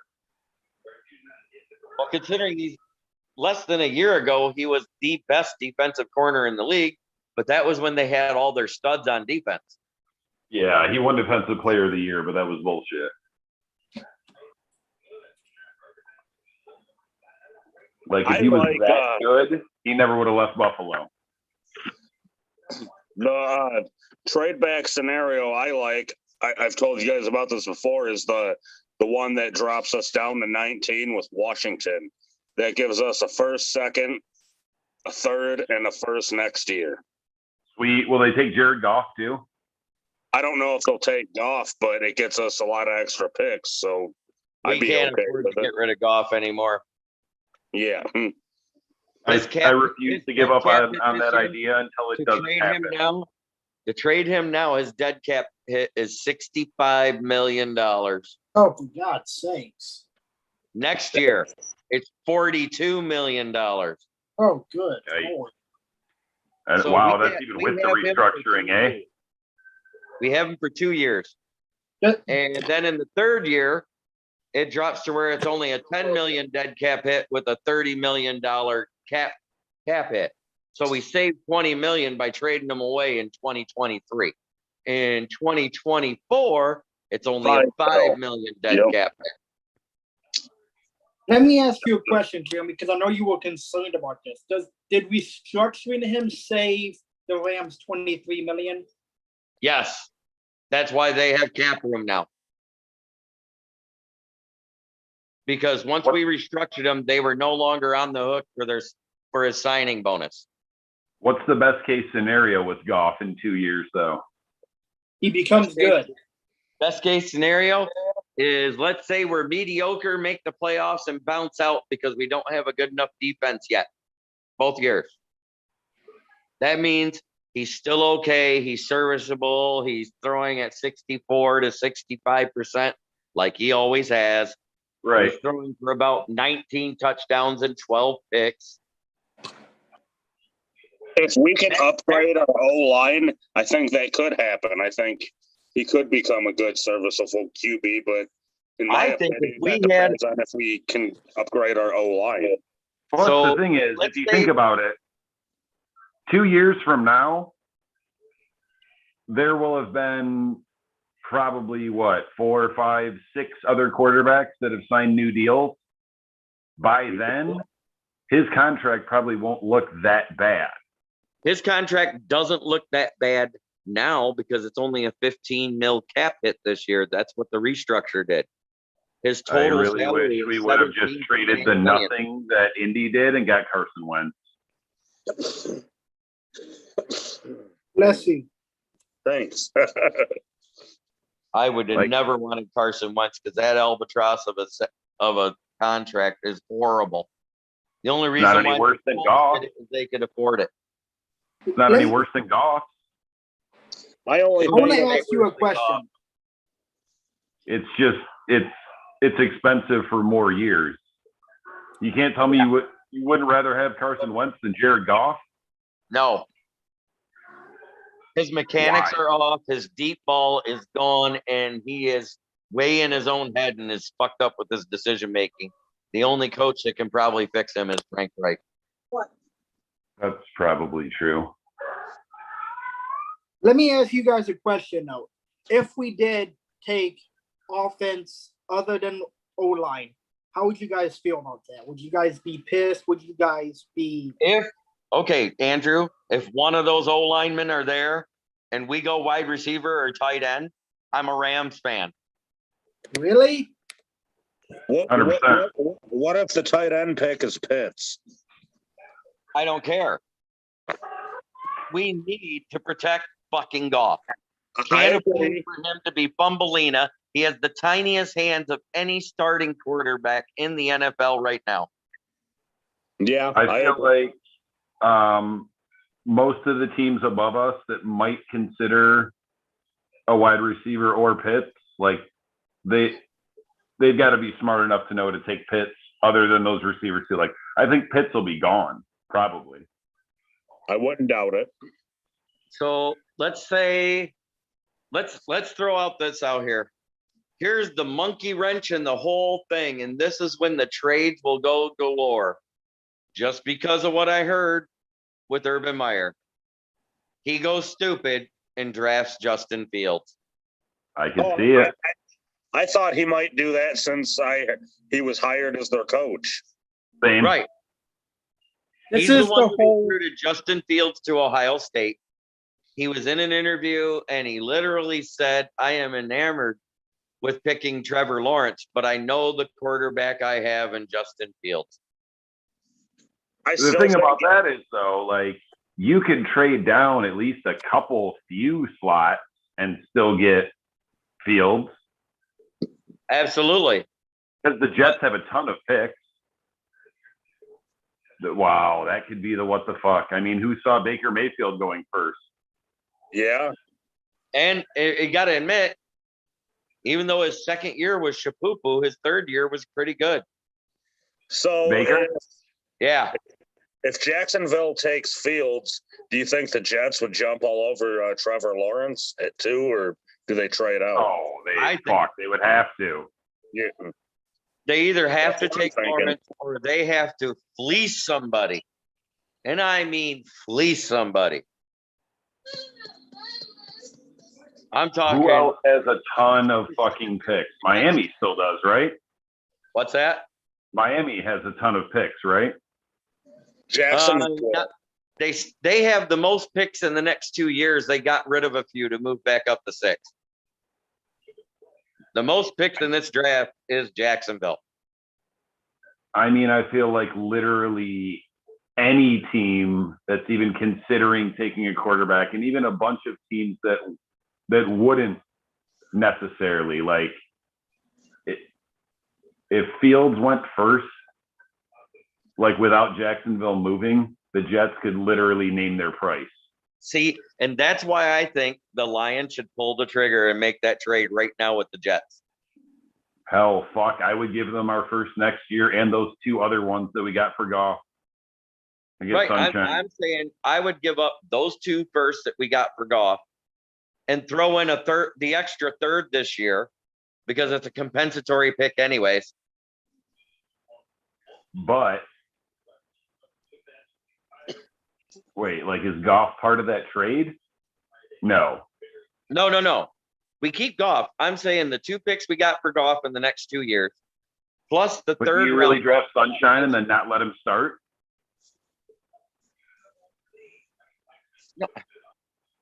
The picks that we got for Goff is what I'm trading. The Right. 2022 and the 2023. Right. I'm also throwing the 7th and the 3rd that we got for Goff for Stafford this year too. We're keeping the rest of our picks. We're trading up the 2 is what I'm talking about. We're getting rid of all the extra picks from this year and I next. mean, yeah, whatever it takes. And you get to the 2, and let's say Jacksonville does that bonehead move. Do you stay there and pick Lawrence, or do you fleece somebody? Oh, you mean after trading up? Yeah, Trade up and then trade back down for even more? yeah. I mean, I would. Yes. Please. But I feel like someone else would offer them more off rips. I'm saying if we do it before the draft even happens, we do it now. Fuck that. He's there. You can't not take fucking Sunshine. Right. What I'm saying is you either fleece somebody or you take Sunshine. It's a win-win. I'm fleecing You see somebody. the other day about Denver trading up and then taking like fucking Mac Jones. And I laughed because I'm like, what's that? John Elway reaching at a quarterback again? I'm gonna laugh if the Jets take Micah Parsons at 2 and Mac Jones gets taken at 3. That's gonna be like Yeah. Because then you're going to see the phones ring off the hook for Atlanta, Yep. and they will get the big trade because Zach Wilson will be right there. Oh my God, I just realized, you know who Zach Wilson looks like? Stafford. No, Zach Efron. Oh, God. Zach Wilson looks like a douche to me, but I mean, Yeah, like I said, Zach Efron. yeah. Let me ask you a question, because I've been seeing a lot of mocks to where they have us taking broken ankle Waddle, and they have Slater going Did to the the Jets have Broncos. multiple firsts this year as well? I don't I think they think did. any analyst that puts Waddle in the top 10 must have bumped their goddamn head. Well, there's a Well, lot of yeah. analysts that are doing it. He's gonna Like go I in the top 10. Hopefully not top. Did the Jets have more than one first round pick this year? Yes. They pick again. I think it's either 18 or 23, something like that. Because if they take a quarterback, you would think at that point they would try to move Darnold probably to Washington, take their pick, which gives them. Washington's going to want to move up to get a quarterback because of who they signed as their starter this year. I would just try to pawn off Sam Darnold on them. Like if you could get a first round pick back for Sam Darnold, that's the thing. Like they've got some pretty good weapons. Their O line is good. Their defense is really good. I think no matter who it's with, I think Washington's going to try like hell to move up because from the way it's looking, they're like a quarterback away from being playoff contenders. So, And I don't care what anybody says. You remember when the rumor first came out right at the end of the regular season and somebody said Stafford's going to get traded? yeah. Do you remember what I told them? I said they won't get traded unless they're getting a player, 2 firsts, and a third. And that's exactly what happened with us too. So when we got Washington supposedly was one of those teams that was trying to give us a player and, not multiple first-round picks. And They've got now all they those fucking D linemen.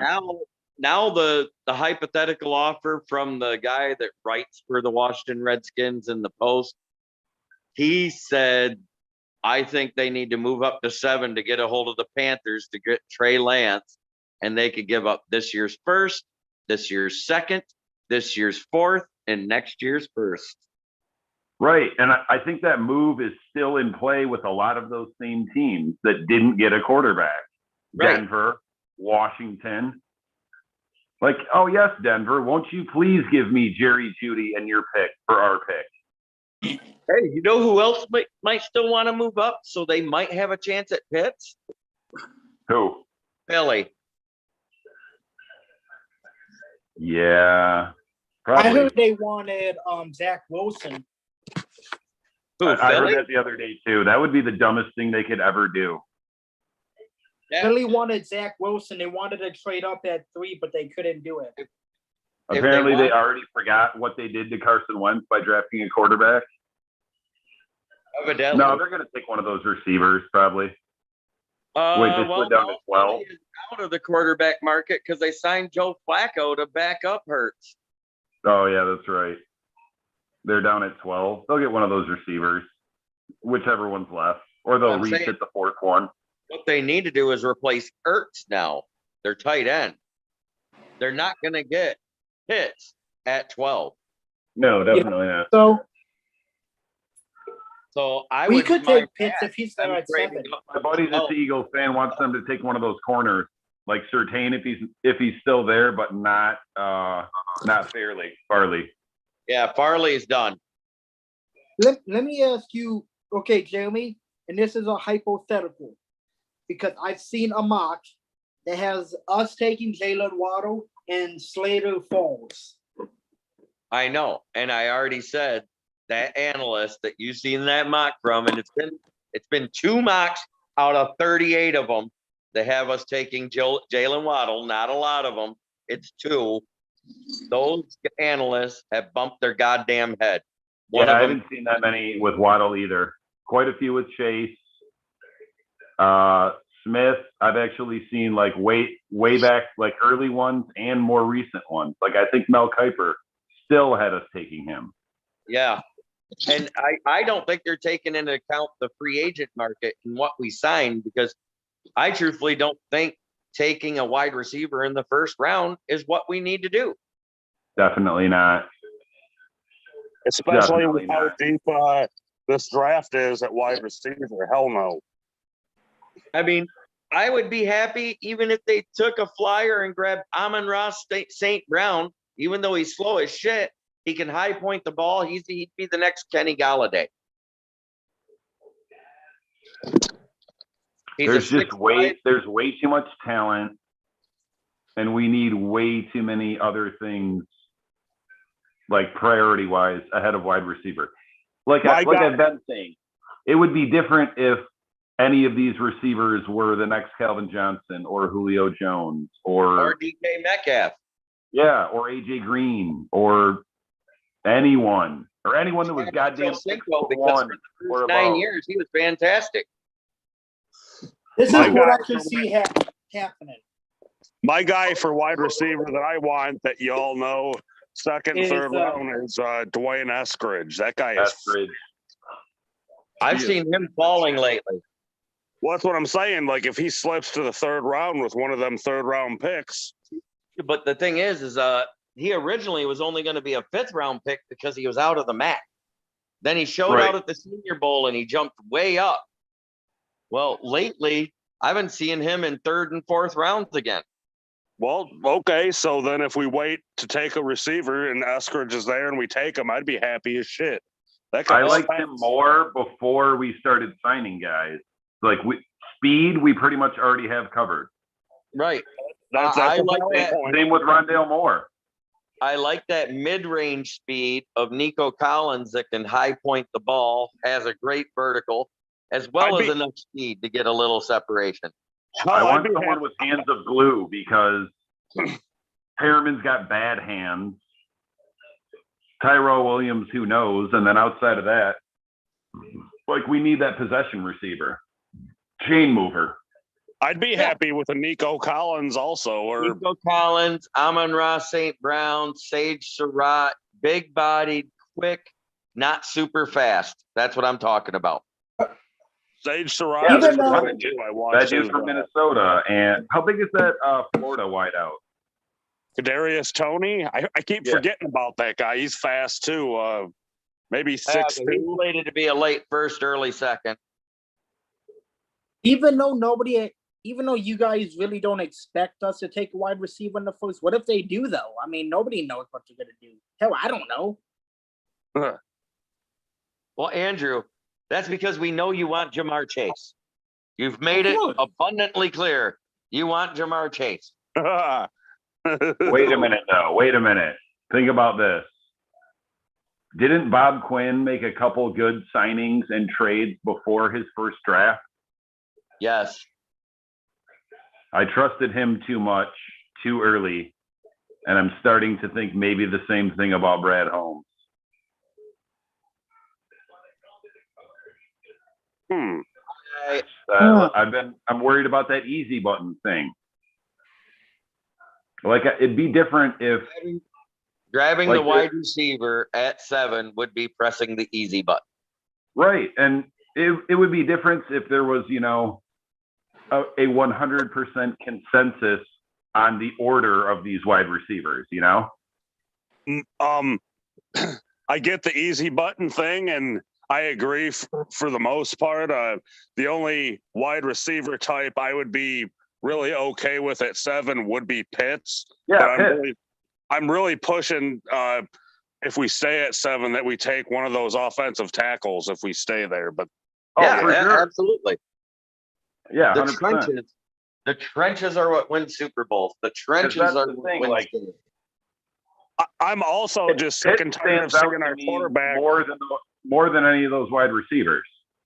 Right, and I'm sick and tired of seeing our quarterbacks getting beat up and their asses kicked behind an average at best O line. I And want that's us to the other thing. improve We that. are, depending on what could happen with Vitae or Stenberg if he does something, we're one really stud starter away from having a really good, really young O line. Yes. So Like the that left thing, side is amazing. And you know why I like Jonah Jackson? Because I never heard his name all fucking year. Nope. Never heard his name. That's the other thing. He only allowed 1 sack and he gave up no penalties. That's Right. why that's why Dom, I agree with you that when you said that you think that Jackson made Decker look better.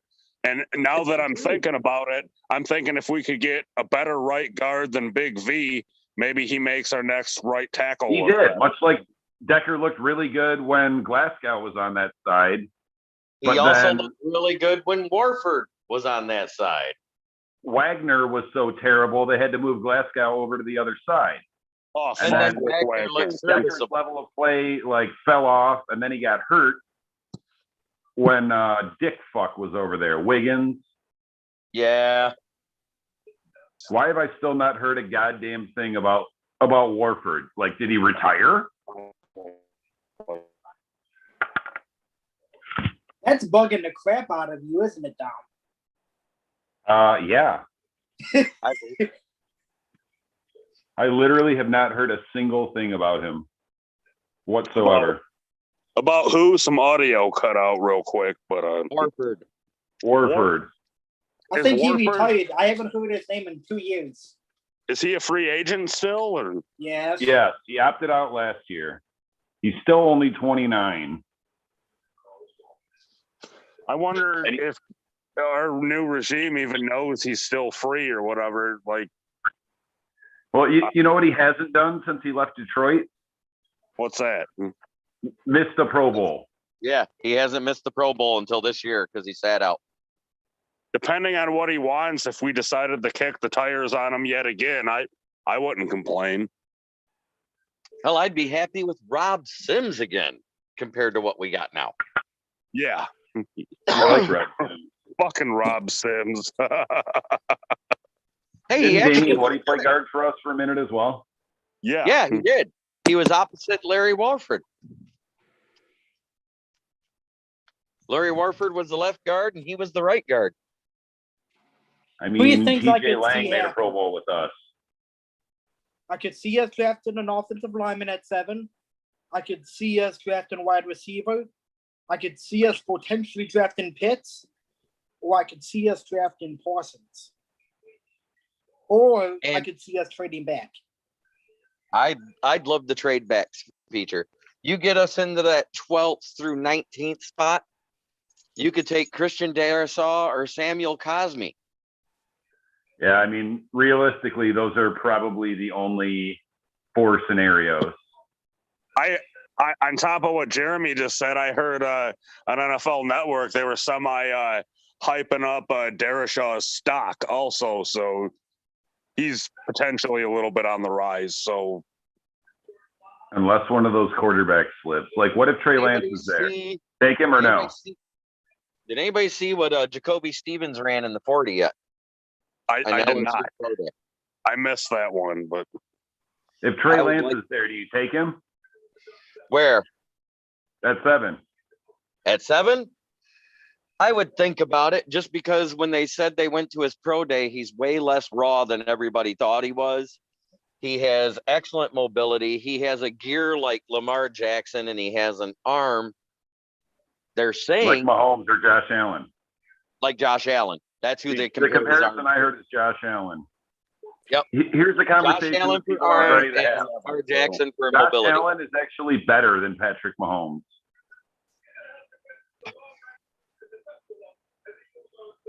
I guess I'm partial to Patrick Mahomes because every time I hear him talk, I hear them praise him for the same things that all those Oh, analysts you're a big Kermit the Frog write fan? about Stafford about. Well, here's what Patrick Mahomes has. Arguably the best offensive mind in the NFL in the last 30 years. Yep. He got to sit for what, a season and a half? A season. One He's season. a better O-line, a better defense. Like Josh Allen is actually more athletic than Patrick Mahomes. He's also bigger. It's a wash on arm strength. They can both throw it a mile. I would rather have Josh Allen, personally.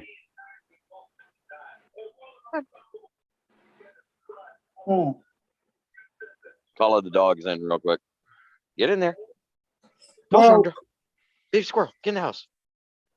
it's Go. I mean, we can all say what we think or what we want the Lions to do, but at the end of the day, it's like we really don't know. I mean, Well, I was gonna say, what's our potential what the fuck pick? Another corner? Yeah, probably Safety. that's what I would say. that Because, that I is mean- the one I will rage so hard. Whether If we we do. like it or not, it's either one of those wide receivers, Pitts, Trey Parson. Lance, Slater. Oh yeah, Parson. So I guess 5 things, or trade down. Yeah, the what the fuck would be the corner, right? Yeah, the what the fuck would Yeah. be the corner or any tight end not named Pitts. Or someone that we didn't think of whatsoever. and that could happen. That's a Detroit thing to do. We always think we're gonna do this, and then we go somewhere else. Fuck it. Take the one-legged kicker out of Montana State. Fuck it. Joe, Hey, if the Raiders could do it, so why can't the Lions? Who? I don't think like the worst possible scenario there is who do we want less, Waddle or Devontae Smith? Waddle. Waddle. Waddle for Waddle. sure. Waddle 100%. Waddle is like my 150th player that I want. I'll do you one better than that. There's 277 picks in the modern draft. He's my 278th player. That's better. Who else could they just blow it on? Like someone that's down in the teens. Oh God. What if we reach Hey, for that hey, third hey. alignment? Pay. They could No, blow I it would on not- pay. To me, that's not that much of a reach though, because Darrisaw's not that far off from Sewell and Slater. Oh, so you want another O lineman? I want Okay, maybe that'll Darrisaw. reach a stretch. You want another O lineman that won't make a Pro Bowl?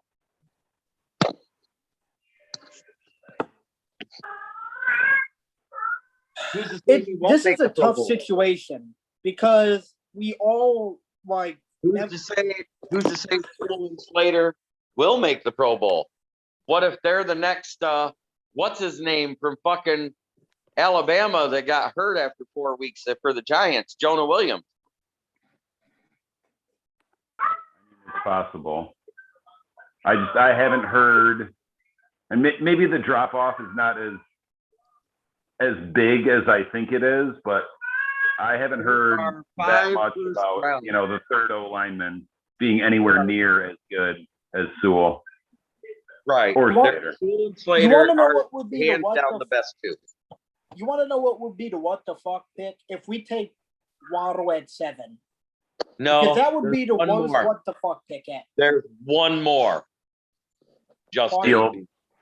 Field. Oh yeah. But I'm Yeah. just saying, like, Waddle Fields would and be the Waddle most is what the 1A, fuck 1B pick for that what the fuck pick right So there. that's the thing, though. Like, think about all these names starting to add up. Like, there's a lot of guys that we're hoping get picked. Like, one or more of them are going to be there. ever. And we could take one of them. I know. I'm terrified. If And you you wanna guys know what's- hear me you sounding wanna like know I'm what's- getting laid, I'm using the massage chair.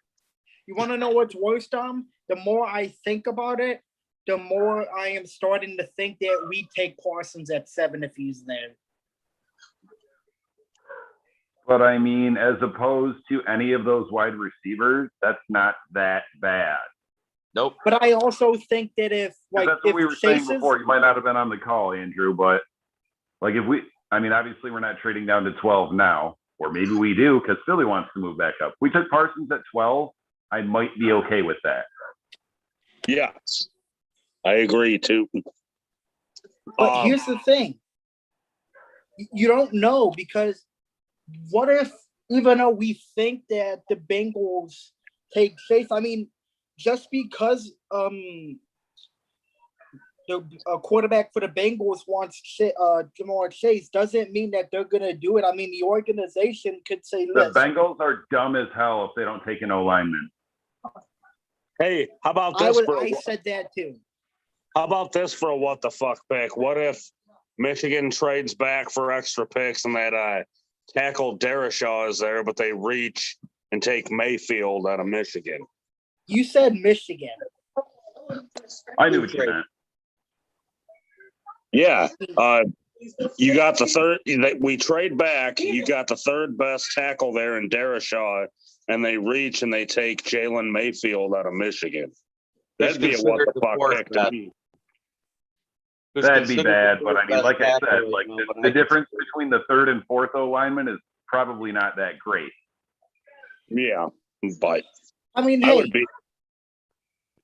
no, I would say what the fuck to that though. I mean, that's And I To said this me- last year before the draft. If you end up in a run in a position group on a particular position, be in the middle of it, not at the end of it. to me, Right.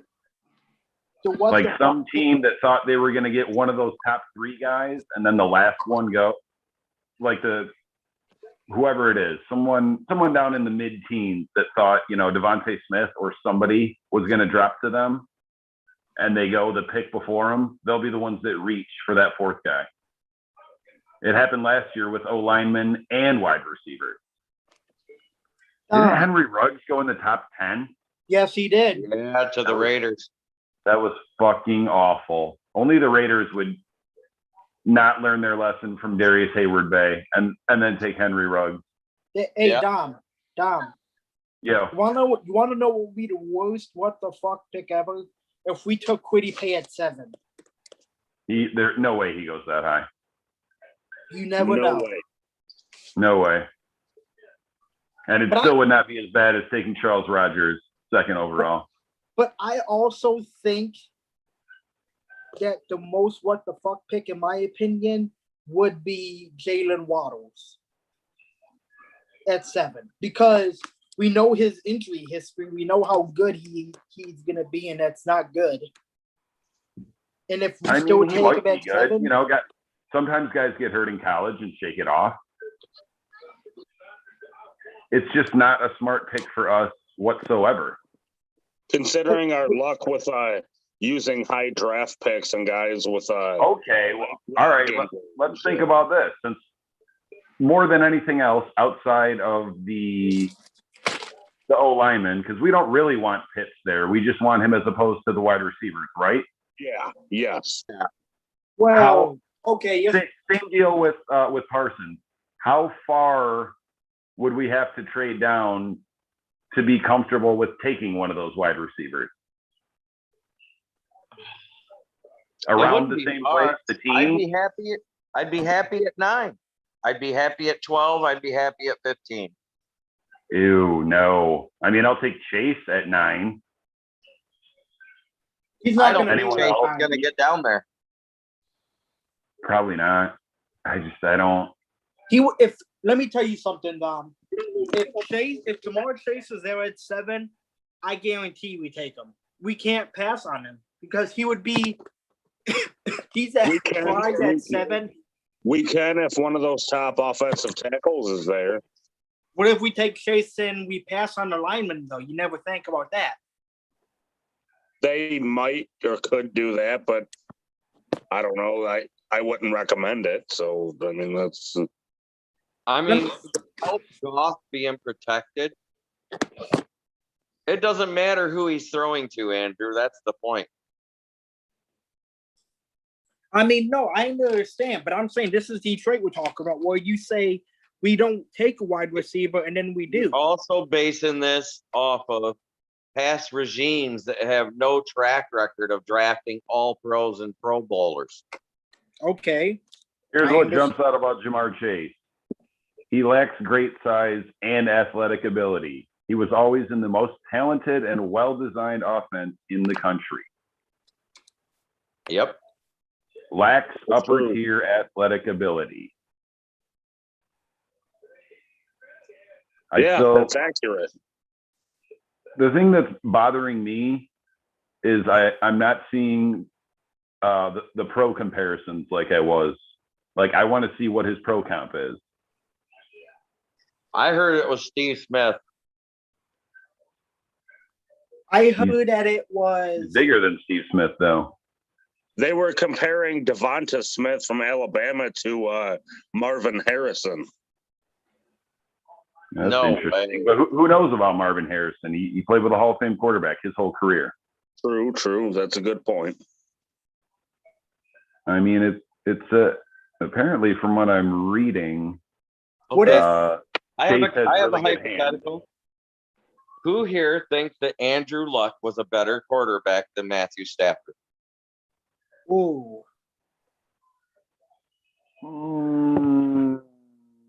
Hard to say.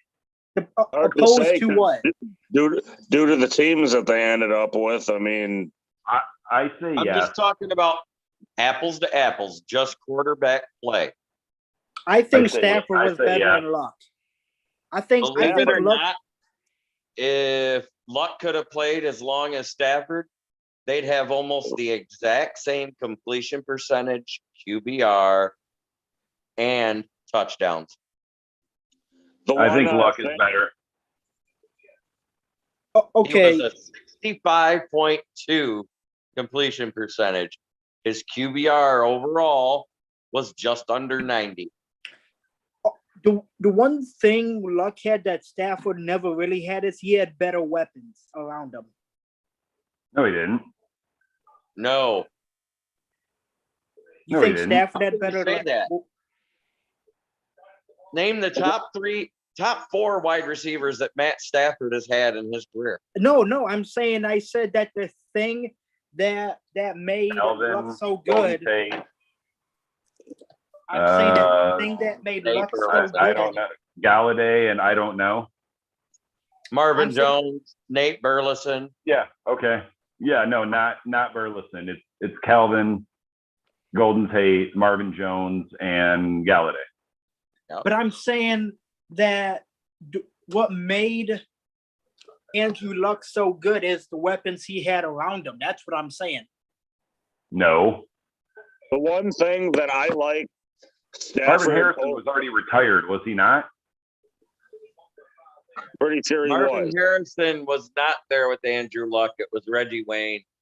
So he got the tail end of Reggie Wayne, Yep. He T.Y. got Hilton, who's really yeah. not that good. I mean, they're very similar. Andrew They got Luck was Doyle. either a little bit better athlete or he was just willing to scramble more. Doyle. He was just willing to scramble more. He really wasn't that fast. As a matter of fact, his 40 time was almost 0.2 of a second slower than Stafford's. The one I would say thing that I like, Stafford had a slightly stronger arm. Neither one was pinpoint accuracy. And I mean, outside of that, I mean, they're real similar. the Yeah. one thing that I like about Stafford over Luck is toughness and guts. Like Yeah. Stafford, we all saw will fight and bust his ass to play through an injury, where Andrew True. Luck will just like sit there. I think if you swap the franchises they played for, I think Stafford could have done just as well if he's on that Colts team. He probably If not would have done better. better. Jinx. I don't know about all that. When's the last time you took a nice little gander at what Well, What I Andrew know Luck that did I as a just pro. looked at that after last season. It was before this season. And he goes, you guys, because it said there was at one time where the Detroit fans wanted to make the trade for Andrew Luck because it was at the point where he was going to restructure or renew his contract with the Colts just the year before he retired. And they said, if you actually look at it, Matt Stafford is just as good, if not better, a quarterback than Andrew Luck. Andrew Luck went 11-5, 11-5, 11-5 his first 3 years. Basically what it was, the Colts defense was not as terrible as ours. Yeah. That's really the only difference. Like I said, like all the measurables and like talent, Stafford probably had a slightly stronger arm. It's about a wash in athleticism. Neither one was pinpoint accurate.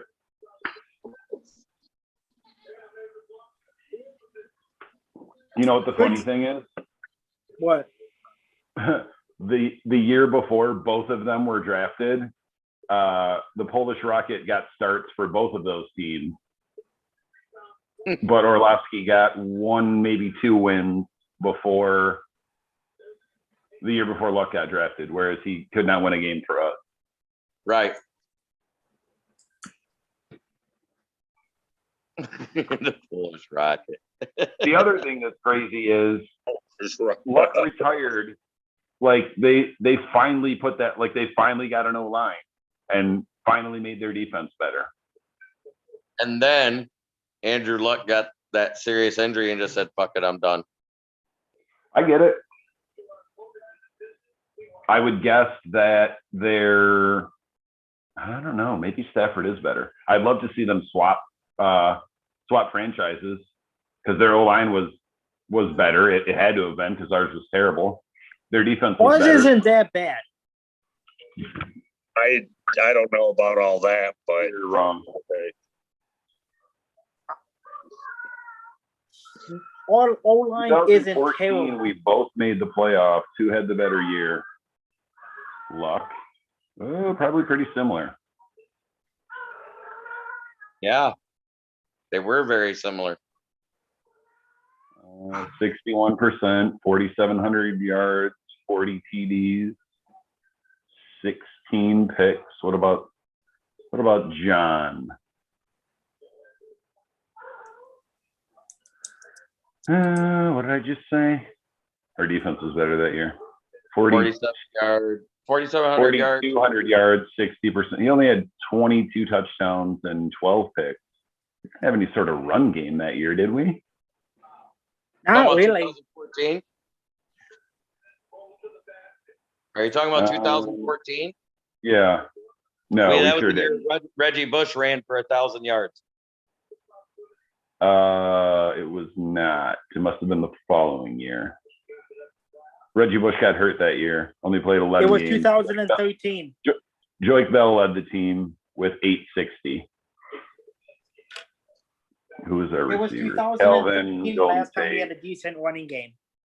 I'll tell you what, though. I bet you if Andrew Luck was our quarterback that year, I bet he would have got us more than 3 points in the second half against Dallas. Yeah, we'd have had more than 3 points in that second half, too.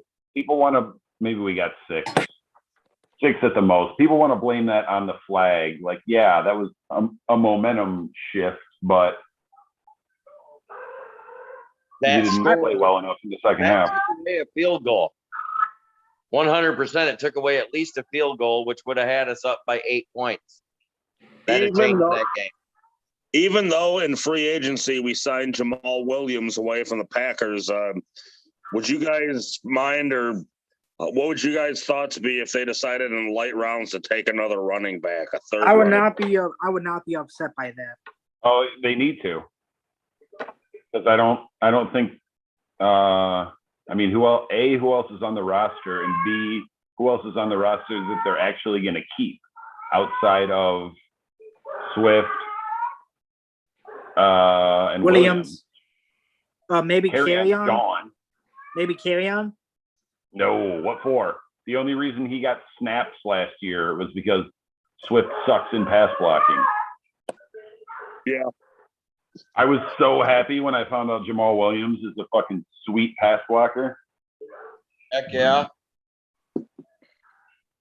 Are you falling asleep, Jeremy? No, I'm using the massage chair. Do we even have a third running back on the roster right now? Carry On, but he's gone. He's not necessarily gone. There's absolutely no reason to re-sign him. I think he's on the last. I think he's on a 1-year deal, like the last year of a deal or something. Yeah, or like it was the option or something. The only reason, the only way he stays or maybe gets brought back is if Swift or Williams gets hurt. I really don't think there's another running back on the roster. Is there? No, there isn't. No, I don't think so. No. we cut everybody last year. I could see us going the Oklahoma running back in the later rounds.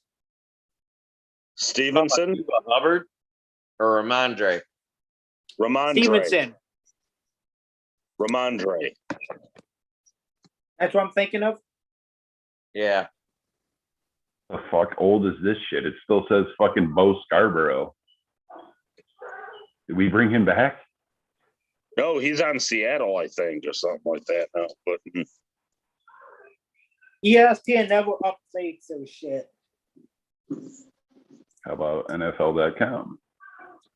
But You guys didn't hear me say when I start this, if you hear me moan like I'm having sex, don't mind me. you know we are live, right? You know we're recording. Yeah, I know. I was joking. I mean, unless you wanna make a porn film, then I mean, hey.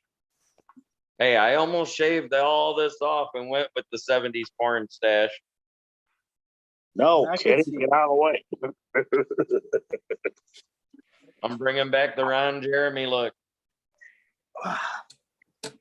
Jeremy, Kelly. I think we still need a fullback, don't we? no, not No, really. We have Matt Quaban. Cabinda. Yeah, Cabinda. Kaminga, and who's that one guy, unless we cut him, that was always hurt? Nick Baldwin. We cut Nick Baldwin. Thank Baldwin. God. Okay, he's gone then, so it's Kabinda for now, I guess. So, I That wish, dude's I so wish we have we a drafted second. the fullback out of Michigan at the last pick. yeah, Big Ben Mason. We Yep. could. Mr. Irrelevant. So again, because the fullback that we actually drafted couldn't stay healthy, we have our second in a row special teams linebacker converted to fullback. Yep, that's how it looks right now. I think the first one was on Seattle too, like made a play on special teams, or Nick Ballore. Yeah, I remember him. We don't You want to have know that, why? Who else? we don't have that power running back to even have a fucking fullback though. Who else is trying to think what Detroit might do, in the draft? Because I've been thinking about this a long time. I'm hoping we trade back. I want more picks. We need more picks. But like I said, unless something stupid happens in front of us, the trade back scenario thing might not work. Might not. Something stupid And is it's- going to happen in front of us. It's It just, is. will it benefit us or not? I'm just hoping. I'm hoping something happens to where we can trade back. But I get what you're saying. If something stupid happens, it might not. So What if the Lions don't want to trade back like last year? I think we wanted to trade back last year as well. We just were asking for too much. that's what it was. That's Quinn's fault. So But what if Brad Holmes is thinking, okay, I might trade back, but it depends on who's there at 7 and who I have on my board, and if it equals to, and it Well- makes sense for me to take them. I know based on his history with the Rams that trading back is probably on his mind because you got to remember when's the last time the Rams had a first round pick? Right. He's probably Brad thinking Holmes it at wouldn't least. know what to do with a first round pick anyways. Exactly. So I mean, Look at I last. think trading back is at least in the plans. I don't know if they do it, but I wouldn't doubt that he's thinking it. I could see us trading back. I mean, wouldn't for be, not trading back, I'm looking at the draft last year, and as bad as that Okuda pick looks now, like I'm glad we didn't take Andrew Thomas or Tua. Herbert, I would like. Derek Brown, probably. Isaiah Simmons, don't know. Hard to say. when you said Derek Brown, I heard Jeremy say, Yeah. I He know was how the he guy I feels saw about- mocked to us. Then I saw him fall like a lot leading up to the draft. I know how Well- Jeremy feels about Brownie. If Bob Quinn wasn't such a greedy prick and didn't ask for too much, we could have traded back a couple And still spots, had- maybe 3, and still picked Okuda if that was their guy. Or grab Simmons. No. Yeah, that too. Either one of those, based off of how the draft played out, you could have got either one of those guys trading back. I'm just looking at literally any of the rest of these tackles except Isaiah Wilson. Any of the rest of these tackles, like Jedrick Wills, liked him. Mekhi Becton was the one I liked. Tristan Wirfs, he's got a ring. Austin Jackson, he's good. Worst is the guy that I was hoping for before we picked who we did, but yeah. Wirfs and Wills are both from Alabama. See, I wish we'd have done something even more spectacular because it would have worked and we would have got who we really wanted. The guy we never had a chance to get for defense, Chase Young. Yeah, that was the one we were talking about leading up to the draft. Like, oh man, please let him fall. He was the one. I remember. Why let him fall? You know what? You go and get him. You trade up. Yeah, what was it going to cost though? That was the other thing because Washington they like in the last 4 or 5 years, they've spent. I mean, I think in 5 years they've spent like 4 first-round picks on defensive D-line. linemen or edge rushers. And that's why I thought maybe that in that Stafford trade, we might be able to get Montez Sweat. Like they're already stacked. Same thing with San Montez Francisco. Sweat. Montez Sweat is the guy that I wanted over, what was it in that same draft? Hawkinson, I think, or Yep. somebody else. I But believe Ed so. Oliver. yeah, I wanted Sweat, Oliver, or God forbid, Josh Josh Allen, Allen the drop linebacker. out last. But yeah. But we took Hawkinson, and I can't complain. He did better than what I thought, but I still would have loved to have either Ed He's Oliver or officially Sweat. a Pro Bowler. Quinn It's actually. that's the thing, drafted though. Like Pro Bowler. a tight end that high is a fucking luxury pick. Ed Oliver, I'd rather have Devin Bush, Jonah Williams. 3 years ago, I don't know. Maybe Devin that White. guard on Atlanta. Is he any good? Who? Oh, here's 2 tackles that I haven't heard shit about. They must not be playing. Who? Yeah, Montez Sweat dropped all the way to 26. All because he had like a heart murmur at the combine or some shit. But Yeah, he was still showing signs of a heart murmur, and he had some sort of surgery in the off season, and it fixed it. yeah, You know what's funny though? So we took Jelani Tavai at 43, right? Mm-hmm. I'm looking at all the rest of the picks in round 2, Yeah. and other than AJ Brown and DK Metcalf, I don't see anyone else that I would have rather had. Right. Either one of those two I'd have been fine with. I wanted us to get the next Calvin Johnson, which was DK Metcalf. in round 2, I wanted what was it, defensive tackle Matabuke or whatever. He went early, or no, not him. Blacklock out of TCU. Yeah, him. It was him, Matabuke way, or Strobridge out of North Carolina. Over Blacklock must have went later. I'm not even seeing his name. But yeah, I remember seeing that guy like, yeah, let's get him. Well, going in, he was one of the up there for one of the better tackles, but he dropped. So I'm like, well, if he's there, I hope we take him. And then we take Jelani Tavai. I'm like, as well as many others. I was like, who the fuck is this guy? I never heard of him before. Freaking 4th round pick. They I didn't even. bet Jeremy was breaking shit when we took Jelani Tavai. Nope. Okay, wait, oh yeah, okay, you're right. Blacklock did go 2nd round. Couple picks before us. Wait a minute. Oh, that was the year after. That was this most recent draft. But we took Swift. Blacklock went 40. Yeah. I'm happy we took Swift. I was happy. I didn't think he was going to be there in the 2nd round. Nobody did. Yeah, but I mean, I see Robert Hunt, the guard, was the guy that I wanted, other than Blacklock. I'm a defensive guy. I was hoping we would have addressed our D line somewhere, but we didn't. But Well, No, we you were did. But we waited to the 6th and 7th round.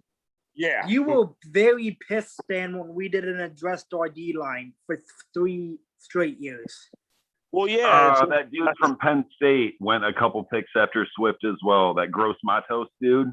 Oh, Yeah. I wanted him. He went to the Panthers.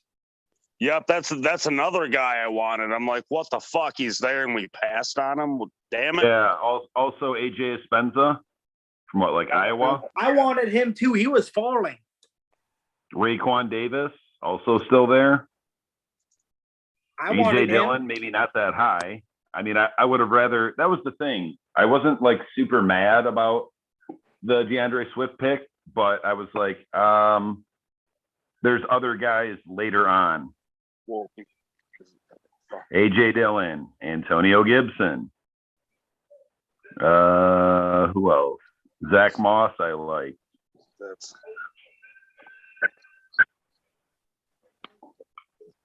Jalen Waddle goes sixth and Lance Zerline's new mock to the Miami Dolphins. hey, cool. Take him so we can. And then at seven, Please. Is Chase And already then gone? at seven, we take Devontae Smith. Oh God.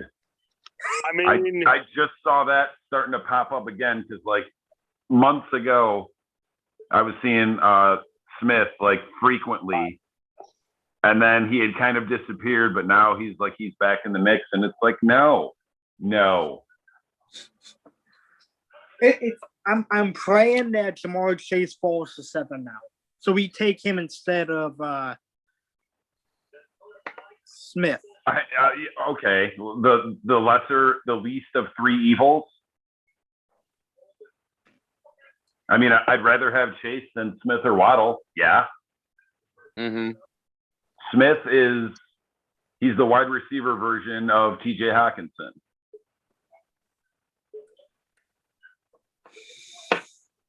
I'm not even gonna say that. I would take How Kyle can't Pitts you? over any of It's the those. same thing. Here's It's the the same. thing. I wouldn't be mad if we took Smith, but I would be confused on why we took him. I mean, we do need a receiver. He's just not worth taking there. And he's TJ Hawkinson at wide receiver because he was not even the starter until the starter got hurt. If we're gonna take any type of pass catcher at 7, even though I would prefer an offensive tackle there, any of those top guys, I would take Pitts over any of those guys. Yeah, That's it's just gotta my be Pitts. opinion. Okay, Jeremy, Dan, because I know you guys have said this. What if Chase, Slater, and the Oregon guard, or is he a right Sewell? tackle? Yeah, Sewell. What if we take Chase over both of them? If all three of them are there, we take Chase over both of them. It'll be how all would fucking you well, feel? Daniel. We don't know what they're gonna do. We keep telling you Okay, that. so Devontae Smith is the one with the pro comp to Marvin Harrison. Yeah. Yup. I'm not impressed with. I was never that impressed with Marvin Harrison. He ran crisp routes. He was allergic to yak, and he played with a top 3 to 5 quarterback of all time. He also murdered someone at a car wash.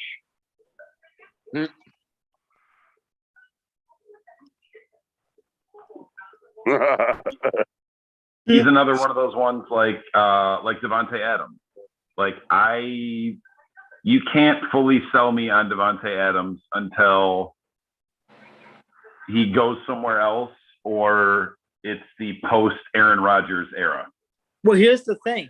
Devontae Adams was going to make more money than what he got in Green Bay, but he wanted to stay in Green Bay. Wouldn't you? Yeah, if you still had Aaron Rodgers throwing to you, then yes. Will Like he the- have him in The in 2 division for years? now is a cakewalk, especially now. But later Yes. on, when that deal still happens, would The you still division want to right stay now, there? the division right now, like Dom said, is a cakewalk. I mean, you got the Bears with what fucking Andy Dalton as their quarterback, Andy Dalton, Jared Goff, Kirk and Cousins. fucking Kirk Kirk Cousins. Cousins. It's winnable. We can go second place if we play well. Oh, we can be first loser. What is the point in winning any games in the next 2 years? Playoffs. Don't talk about playoffs. Playoffs. Playoffs? I don't know that we can win a game. Playoffs. I looked at the. Oh, okay. Who said Let's- anything let's about have a look. playoffs? Let's have a look. Because I see maybe 4. What I do Uh-oh. see is road games in the drivable vicinity, specifically Cleveland and Pittsburgh. schedule. At Atlanta, not winning. I see us That's- winning it. No. No. You Why think we're not? losing to Atlanta? Atlanta kind of sucks. They had to cut everybody. It's on the road. We just beat them on the road because Todd Gurley's a moron. Okay. Okay. Well, let's say at best, it's not a guaranteed win. Like it's a plus It's or a minus. toss up. It's Right. a toss up game. Yeah, this is how you end up with the range of at LA, Chicago. we win. At Chicago.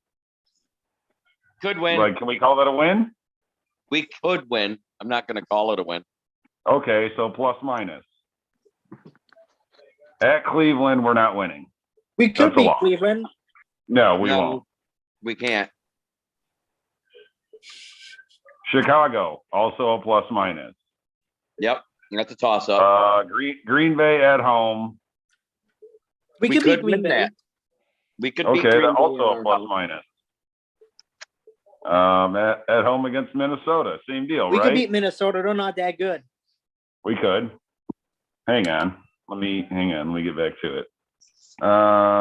Arizona at home. I Same think thing, we right? beat Arizona. We can win. Plus minus, right? Yep. That's what 6 wins Oh, already. that's a holy fuck. Is that right? 1, 2, 3, 4, 5, 6, 7, 8, 8-game homestand. That can't be right. 8 games in a row at home. That would be No, I don't great. think it's going to be that. Are you fucking kidding me? I mean, it says at for Atlanta, at Chicago, at like we start out 3 games on the road, then literally home, like home Chicago, home Green Bay, home Minnesota, home Arizona, home San Francisco, home Baltimore, home Cincinnati. Okay, where were we? We Home could beat against Baltimore. We could beat Baltimore. I don't think Baltimore's Okay, that San good anymore. Francisco. We could beat them, right? Yes, that's At a home? plus minus. Home against Baltimore. We're not beating them. No. We could. No, No. no. Home against Cincy. We could. Yep. Yeah, we could. Home against Philadelphia. We will beat in Philadelphia. We could win. We will. We beat them I'm last year. calling that a W. We could conceivably be battling it out for. Oh, this is spectacular. I didn't even know. At Green Bay, that's a loss. Yep. Call me I crazy. didn't know we played the Rams this year. Yeah. on At the road. Rams. That's a definite loss. Yeah. No, I'm not gonna say that. Stop Oh, it. yeah. They got a way better defense. We're losing. At Pittsburgh, also a loss. Not necessarily. At Seattle, also a loss. Yeah. Not Yeah. necessarily. 16, 1, 2, 3, 4, 5, 6, 7, 8, 9, 10. That's only 15 games. Can I not count? 1, 2. Atlanta, Chicago, Cleveland is 3. Chicago, Green Bay, Minnesota is 6. They don't have one listed on there. We are Yeah, they're 17 missing at least performing. one. Oh, hang on. I missed one. After the Rams is at Minnesota. We could beat Minnesota. We could. We could. We won't. Well, that's but one of we those, could. like, we're not sweeping them. I think Like I think due to the Dan Campbell factor, gnawing kneecaps off and shit, I think we can get at least one against each team in our division. Oh yeah, that's what I'm saying. Like the whole division is a plus minus. Like we're not sweeping anyone, or if we sweep Minnesota, we'll get swept by Chicago or vice versa, right? Yeah.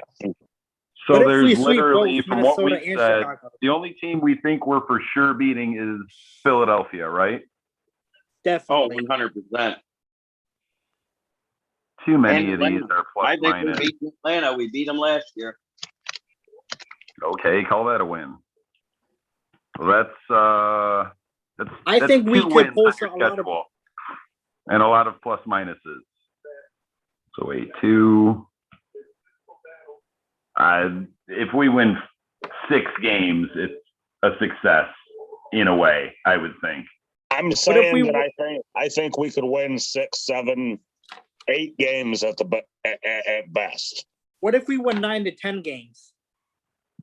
Not this You're year. I don't forgetting. think. There's one more game that's not on that for our opponents because they Denver. added the 17th game this year. There's only 3 preseason games. Denver. No. Did it even say who it is? It's Oakland. We could beat Oakland. I mean, at home? Las Vegas. Vegas? Yep. We could. Oakland's not that good. It's Vegas, but yeah, but I mean, they could rig it.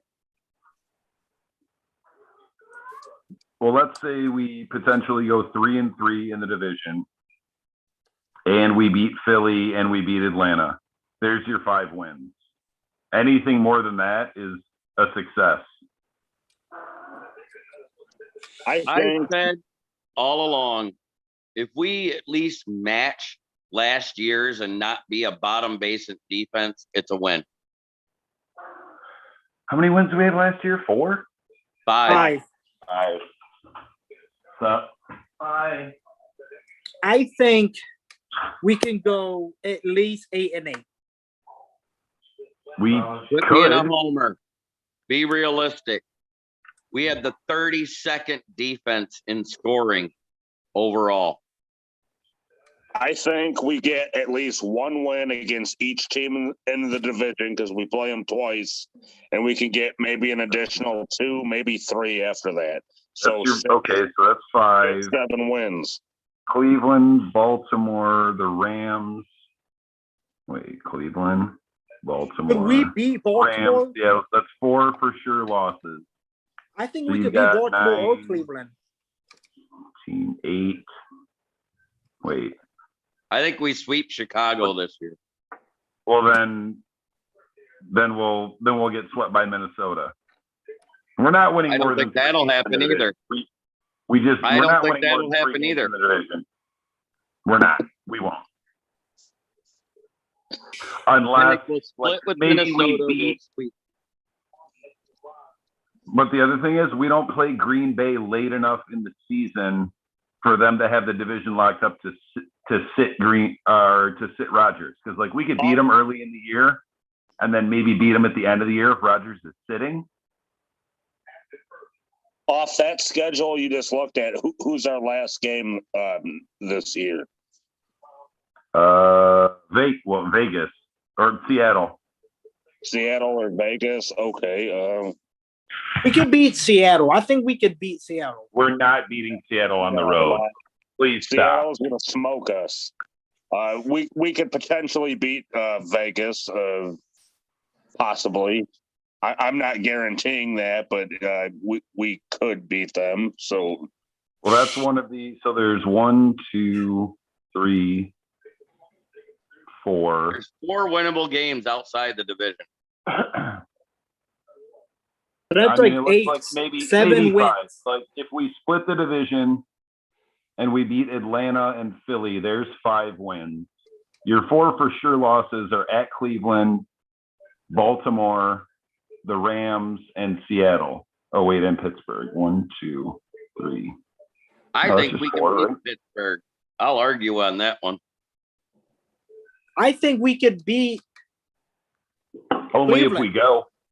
I think we could beat Cleveland. I don't think Cleveland's going to be that good this year. Bullshit. They're making the playoffs again this year. They're a good team. Do we have a better chance to beat? Those are both road games, by the way. Do we have a better chance to beat Pittsburgh or Cleveland on the road? Pittsburgh, right? Pittsburgh. So we're going They to were the the Pittsburgh worst game. 11-0 team in the league last year. So we're going to the Pittsburgh game. Why not? I don't care if I'm wrong on this. I'm just making a bold prediction. Upset special. I think that we could upset Stafford and the Rams next year. Ooh, And if I I'm like wrong, that. I'm wrong. I don't care, but I'm Oh, gonna absolutely, call we that right could, here. but if, keep in mind, any game that we win that you assume that we would lose, you better scratch one off the win column. Like say it, like if we beat the Rams, we're not beating Atlanta What or if- Philly. I, Because I why? could agree. I could agree with that. Okay, I know how it goes, but For beating What- Arizona. I think we'll beat in Arizona. we could beat Okay. them. So you want to give that? You're saying Arizona is a win? Well, then we're not beating, say, San Francisco. I think we Okay, could or- beat San Francisco. We could. So then cross off 2 plus-minus games. Oh my Every game we win, that's a plus-minus scenario. It's plus-minus for a reason. Okay, let me ask you this. If we pressure Lamar Jackson enough, can we beat Baltimore? Boy, you're asking a tall task there, brother. I know. First off, we don't have 7 Micah Parsons on the front 7. I understand. But could we? No, We could beat Baltimore. I don't think we But can. the thing is, like, okay, if you're beating Baltimore, say, Then who are you and the not Rams, beating? like, you're not beating Baltimore, Cleveland, and the Rams, because Why that not? doesn't balance out. Why not? Because for every game that we win that you didn't think that we would, we lose a game where you're like, how the fuck did we lose to them? It's just That like is the true. division. I agree with that wholeheartedly. What he At, just like, said. at So, best, we're winning 3 games in the division. Or if we win 4, you better tack another loss on somewhere else against someone else that you're like, how the fuck didn't we beat them? Oh, could you see us? How many games could you see us win, Dom? Hypothetically. You said 5. Max. 5, 6 maybe, but probably 5. I think we could win at least 7. yep. I'll go with Andrew there. I think we get 6, 7 at best. I mean, we could win 7. Maybe 8 if we're lucky. No, I say- not 8. I say 7 due to the Dan Campbell factor. And you got to remember, he coached 12 games as interim in Miami. He won a shit ton of games there with equal, if not less, talent than what we have now. If we win 7, we somehow miss the playoffs by 1 game or on a tiebreaker, and it's because we lost to, like, Philly. Yeah. I can't imagine we win 7 games. Plus, why? There's no reason. If we make the playoffs, do you think we can win a playoff game this year? Well, you have to make the playoffs in order to win a playoff game, and there's no fucking way in hell that we make the playoffs. It's not. How? You look There's at al- 6, there's 7 always a wins at chance. best. So There's always a chance. This happened once before when Aaron Rodgers got hurt and the division was there for the taking and we just blew it. I understand. I know. But,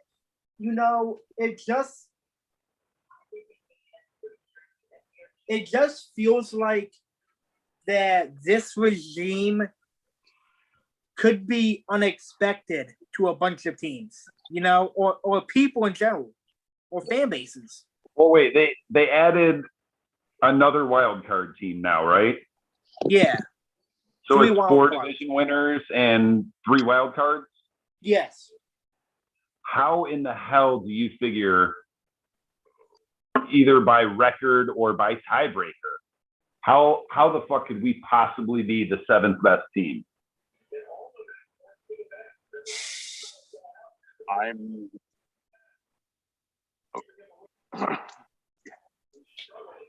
Unless there's a bunch of injuries, like Green Bay, they're going to win the division.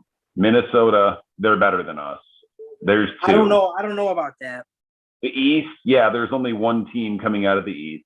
So, but there's three. The West, every team in that division is better than us. I'm willing to argue on Minnesota being better than us. They're better than us. They have a better running back. They have better wide receivers. They don't have a good defense, though. It's not as shitty as ours. Our defense isn't that bad this year on paper.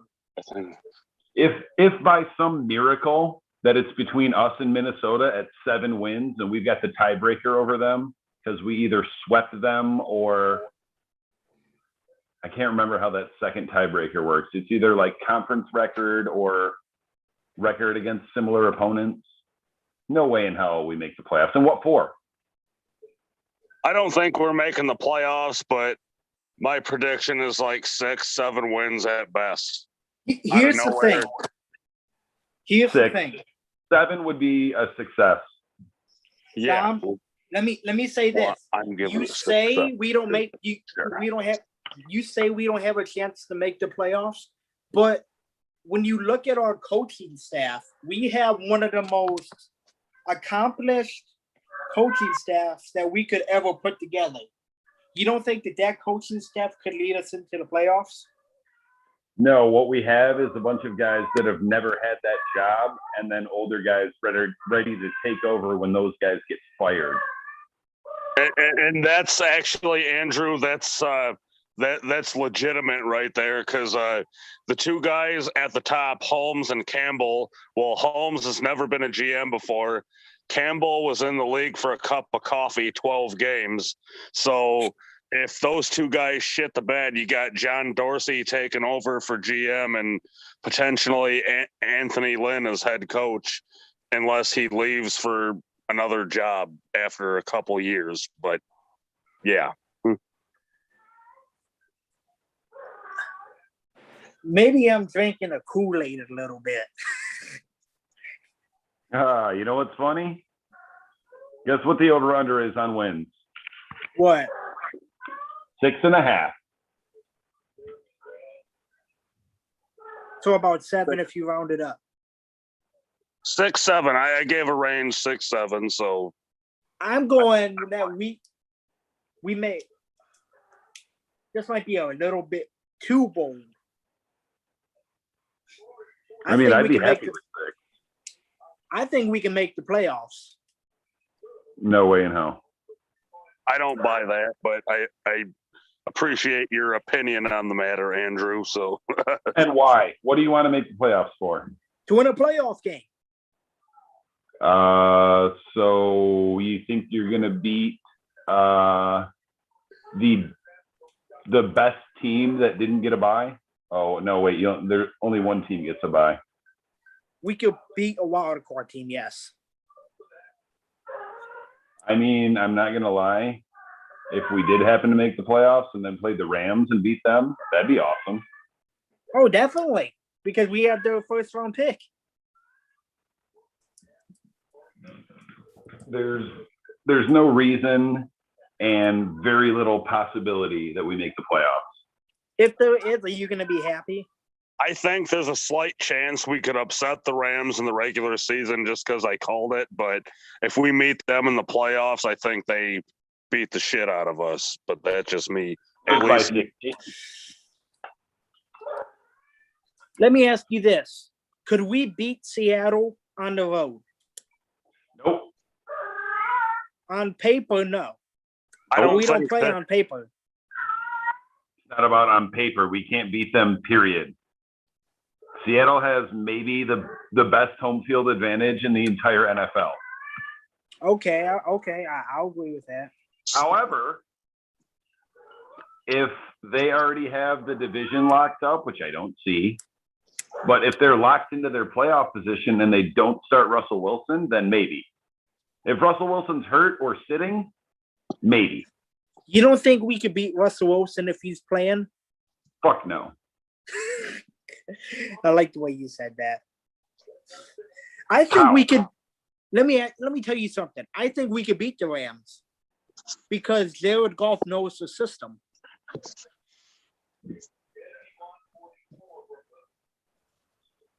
Well, But then Stafford knows the Lions system. and both teams will probably make adjustments when they play each other. So I mean, it's the NFL, and you've seen this team go out here and beat, we almost beat Kansas City a couple of years ago. We were a wrap-up / tackle away from beating them. And I'm fairly certain every other game in Patrick Mahomes' career, he threw a touchdown pass, except that game against us, and we fucking still lost. Want to know what's crazy? You were probably one of the ones that's when you saw Kansas City on that schedule, you say, "Oh, we're playing Patrick Mahomes. Oh, fuck, we're gonna get our ass kicked." I mean, it's a pretty safe bet.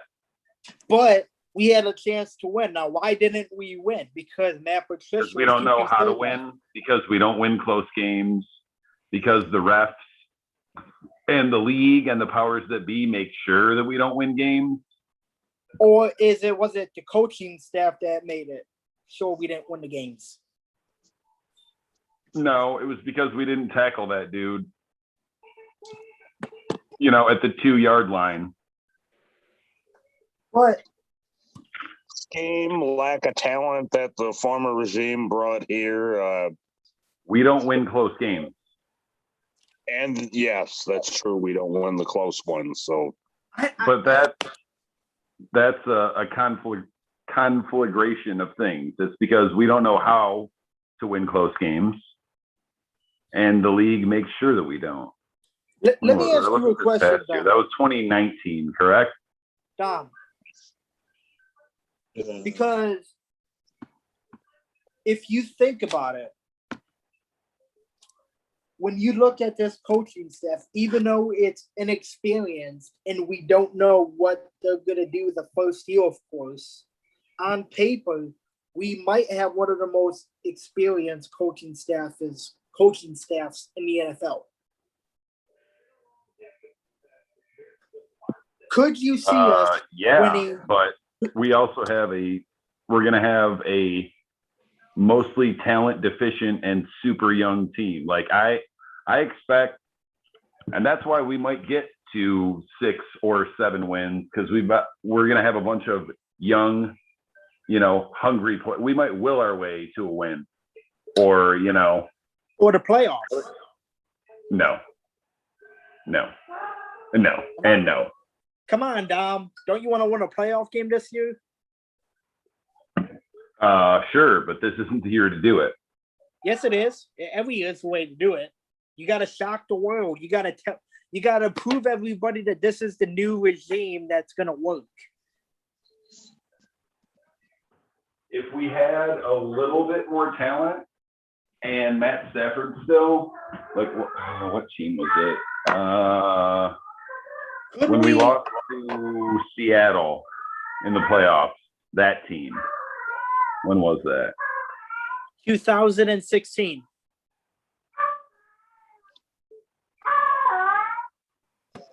That was the year that our entire defense was depleted and we had no wide receivers because they were mostly. Oh yeah, we backed into the playoffs. Like we were 4-4, then we were 9-4, then we lost 4 straight games and backed into the playoffs. Yeah. That team, where do I see the stats? Because that defense wasn't really any good, but we made the playoff because of our offense. It wasn't even really it was. Was that the Jim Schwartz coach team? Or? No, that was the Jim Caldwell. First year of Caldwell. Okay. I'm trying to see. No, that was the second year because the first year of Caldwell, we made it to the playoffs in 2014 against the Cowboys. Yeah, that's accurate. Yeah, that was Caldwell's last year, 9-7. I'm trying to find Here's the crazy thing, Dom. We have had decent coaches in Detroit over the years, but would you have ever thought that we would be one of the only teams in the NFL who has never had a decent GM? I mean, years and years ago, I would have said I was surprised, but now I understand how this shit works. And yeah, idiots hire idiots who hire more idiots. I understand. But I'm just saying, I mean, it's pretty remarkable that even, I mean, we're all hoping that Brad Holmes is that genius of a GM that he can hold into the Ozzie Newsome role that everybody's comparing him to be. What if he is? Then we'll look like everybody's got to geniuses. get their start somewhere. I can't find it now, but I'll tell you how that 2016? Yeah, That was the last time we 16. made the playoffs, right, against Seattle? Yeah, we got our ass kicked against Seattle. I'll tell you how we made the playoffs. We only scored 9 points total against Seattle. Six. Oh, okay. I added on a tad more points than I should have. We couldn't even score a touchdown because we had no wide receivers in that game. See the stat. I think our best wide receiver that was playing was number 13 Jones that year. Oh, that was post Kelvin. Stafford Not was Marvin 18 of Jones. I'm talking 32 about the for other Jones. 205 yards, no TDs, no picks. And Zach Zenner was our leading rusher. Yeah, yikes. Zach Zenner. Yikes. I never liked Zach Zenner. I never understood the hype from him. I have never liked him.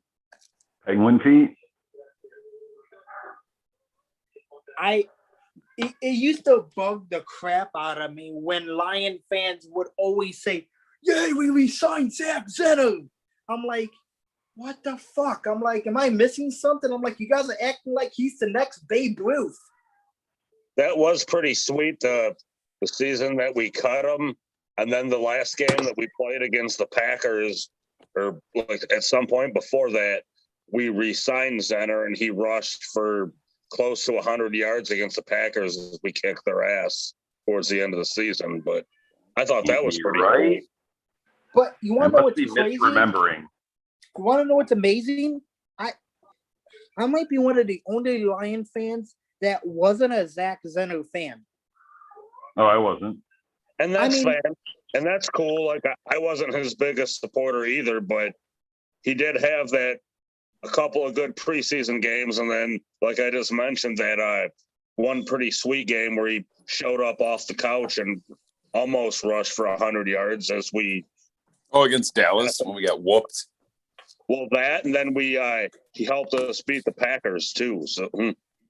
But besides that, it's like I just never truly understood why so many Lion fans were pissed when we didn't re-sign Zach Zenner or we cut him in the preseason or we just didn't want him back. I mean, there were so many Lion fans when we keep him, they're just roaring and cheering and everything. And I'm like, I never understood the hype. I'm like, I don't want this guy back. It's just There was also like one or two other times where we put him in a bad spot. Like it was a game against the Giants. We drove all the way down the field and then we brought him in like in a goal line situation, cold off the bench. And it was late in the season, road game against the Giants, and he fucking fumbled. Yeah, that's definitely not a good spot for him. So That's the Lions move. it is. That's your what is it? Cuz Lions move or whatever. Yeah. Oh, for sure.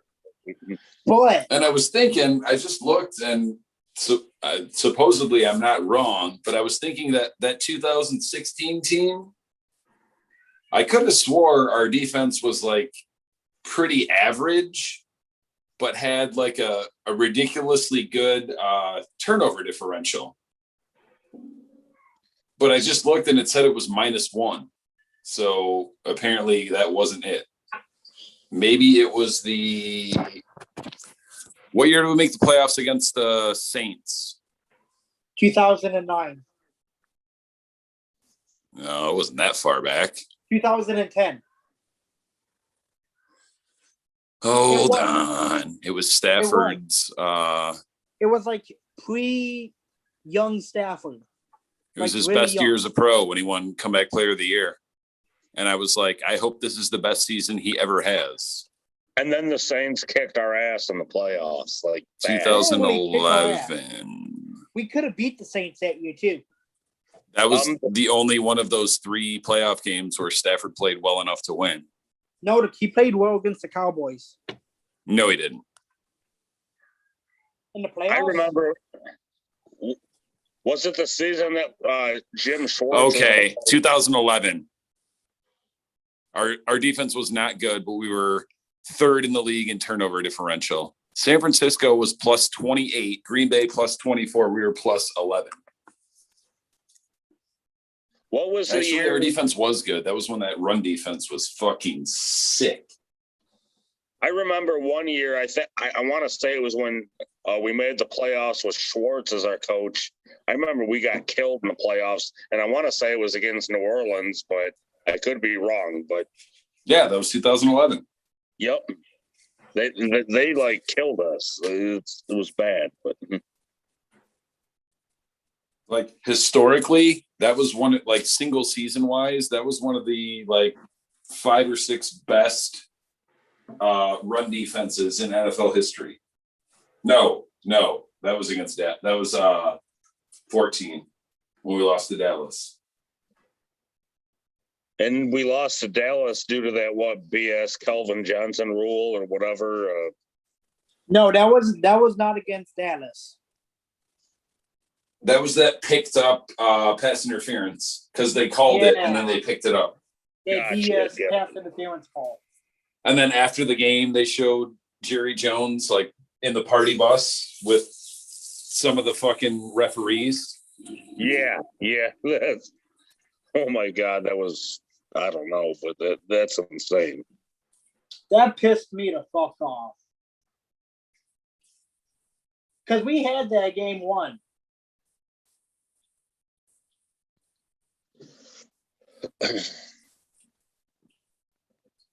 I think we had that game won. What about it was a couple years ago we were playing the Packers. I think it was early on in the season, and we're talking about BS penalties. What about that phantom like fucking face mask call or whatever where we didn't even touch the guy, but Oh yeah, well you should have known better. That was against the NFL's darling, Aaron Rodgers. oh, I know that. I mean, if you look at that game, I mean, like you saw the replay, you didn't even touch the guy. Because of that play, it put them in position to kick the game-winning field goal. And then one thing I remember the most, it was after the game, the next day on ESPN, you had fucking the NFLPA guy and the head of officiating coming out like, oh, by the way, yeah, that was a bad call. That Yeah, we fucked that up. Well, I love it when they do that. Listen, the catch rule, the phantom face mask, whatever they called the Golden Tate thing. That game against Seattle, also on primetime, the batted ball. Yep. Oh, I remember that. We don't win those games. There was one couple years ago where we lost close on a questionable call, and I called it beforehand. Like, if you're the Detroit Lions, you cannot leave the game in the hands of the officials because you will not get that call. Exactly. You won't get the call, and more than likely, you won't win that game either. So they hate us, like as a team, a fan base, and a city. yes, I agree.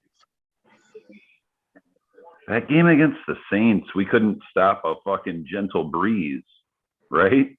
Yeah, that was just all bad. Like the loss was so bad. I'm pretty sure they pretty much scored on almost every offensive possession. It was horrible. I mean, it was 45-28.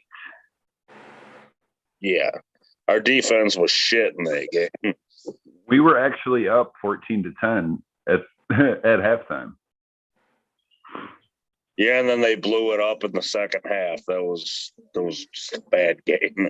Oh my god. Stafford was 28 of 43, 380, 3 TDs, 2 picks.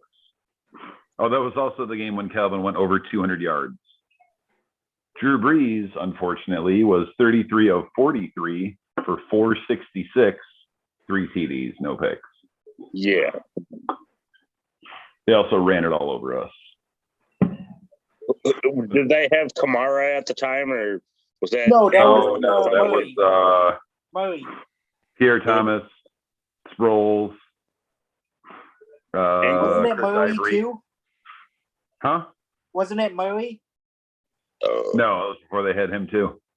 Pierre Thomas, Darren Sproles, and Chris Ivory on 23, 31. They had like 160, 170 some rushing yards and yeah. 3 TDs. Holy shit. Not to mention all the passing yards. Damn. That was the only one that Stafford played well enough to win.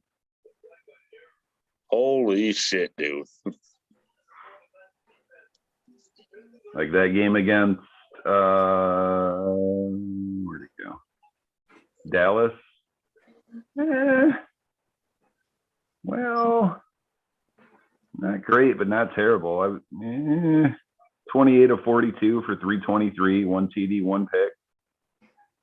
But I mean, clearly most of that was in the first half. Second half, oh yeah, not even 6 points. We scored 3 points in the second half. That's not going to cut it.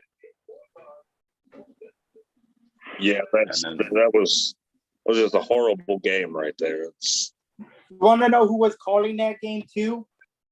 When we were playing Dallas? Who? Joe Buck and Troy Aikman. The pre-Dallas lovers. That's terrible. Not surprised though. And they were like, I'm shocked that they threw the flag. I didn't Didn't, think that was pass interference. Didn't they just put like Joe Buck in like the NFL Hall of Fame or some shit like that not that long ago? Ew, seriously? I heard something like that. I don't know if it's that or the baseball one, but one of the sports both. games that he calls that they put him in the Hall of Fame. So It was both football and baseball. son of a bitch. What I And can't they're gonna- figure out is I don't know anyone that really likes Joe Buck. Like some people don't have a strong opinion on him sucking, but really, who likes Joe Buck? His I voice. don't like him. I don't like Joe Buck, and I don't like that Chris Collingsworth either. Now here's a guy. Yeah, those two guys I can't stand. But What about They gave his fucking, and it's a fucking spitting image. Collinsworth's son has a job, like he's like a sideline reporter or something, and I was like, oh my god, there's another one. yeah, Fucking I awful. want to know what I was very disappointed about, and maybe I was one of the only ones. I actually liked Mike Tirico on Monday Night Football. he's not bad. Wait, was Tirico ever on Monday Night Football? Yes, I think he was for a little bit. Yes. with He was John on, like, Gruden. I thought he was on like Sunday night. With John Gruden. I miss the old days of Monday Night Football, like back when John Madden was a commentator and shit I was like gonna that. say Madden and fucking Pat Summerall. Yep, Madden, and this is stupid, but during gameplay, John Madden would pull up on the telestrator and measure offensive linemen's ass sweat, and be like, "Whoa, that's how you could tell how hard they're working when they have sweat on their ass." That's so weird. Wow, damn. How did I miss that? Tirico was doing that shit for 10 years. Yup. Told Did you. I not mean, know he that. he would pull that up on the telestrator and be like, you can tell those O linemen are working hard by how much sweat they have in their ass. I don't think he said ass on live TV, but he would, the yellow was probably marker on the thinking- telestrator on their rear ends, and he would point out the sweat on their rear ends. So that, I don't know, that was something that was kind of funny and crazy to me when I used to watch growing up. So But he was probably thinking it too, wasn't he?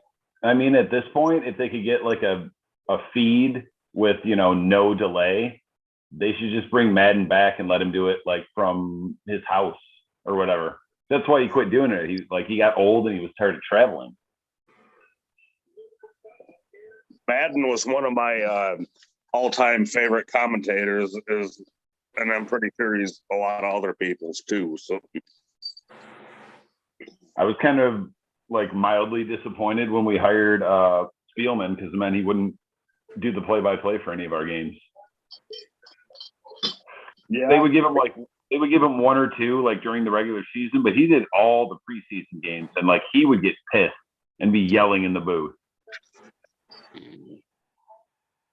I remember that. I wonder if they hired someone else, Dorsey or something, basically as like the backup GM. Yep, he's the special executive to the GM and the owner or some shit like that. But yeah, Like they literally have someone at basically every position to be like the backup plan, do they not? yes, they do. So if Campbell and frickin' Brad Holmes shit the bed, you got John Dorsey taking over at GM, and either Anthony Lynn taking over at head coach, or I heard rumors that our running back / assistant head coach Deuce Staley is being groomed for a head coach job. So Yep. take that for what it's worth. He So, had like maybe some offers, or he was a name like in the last Yeah. couple of years. so we have replacements in place in case this current regime shits the bed. So Yeah, that's true.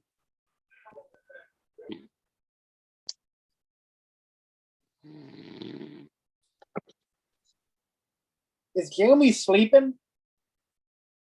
it shows he's still in here, so he may have passed out in the massage chair. So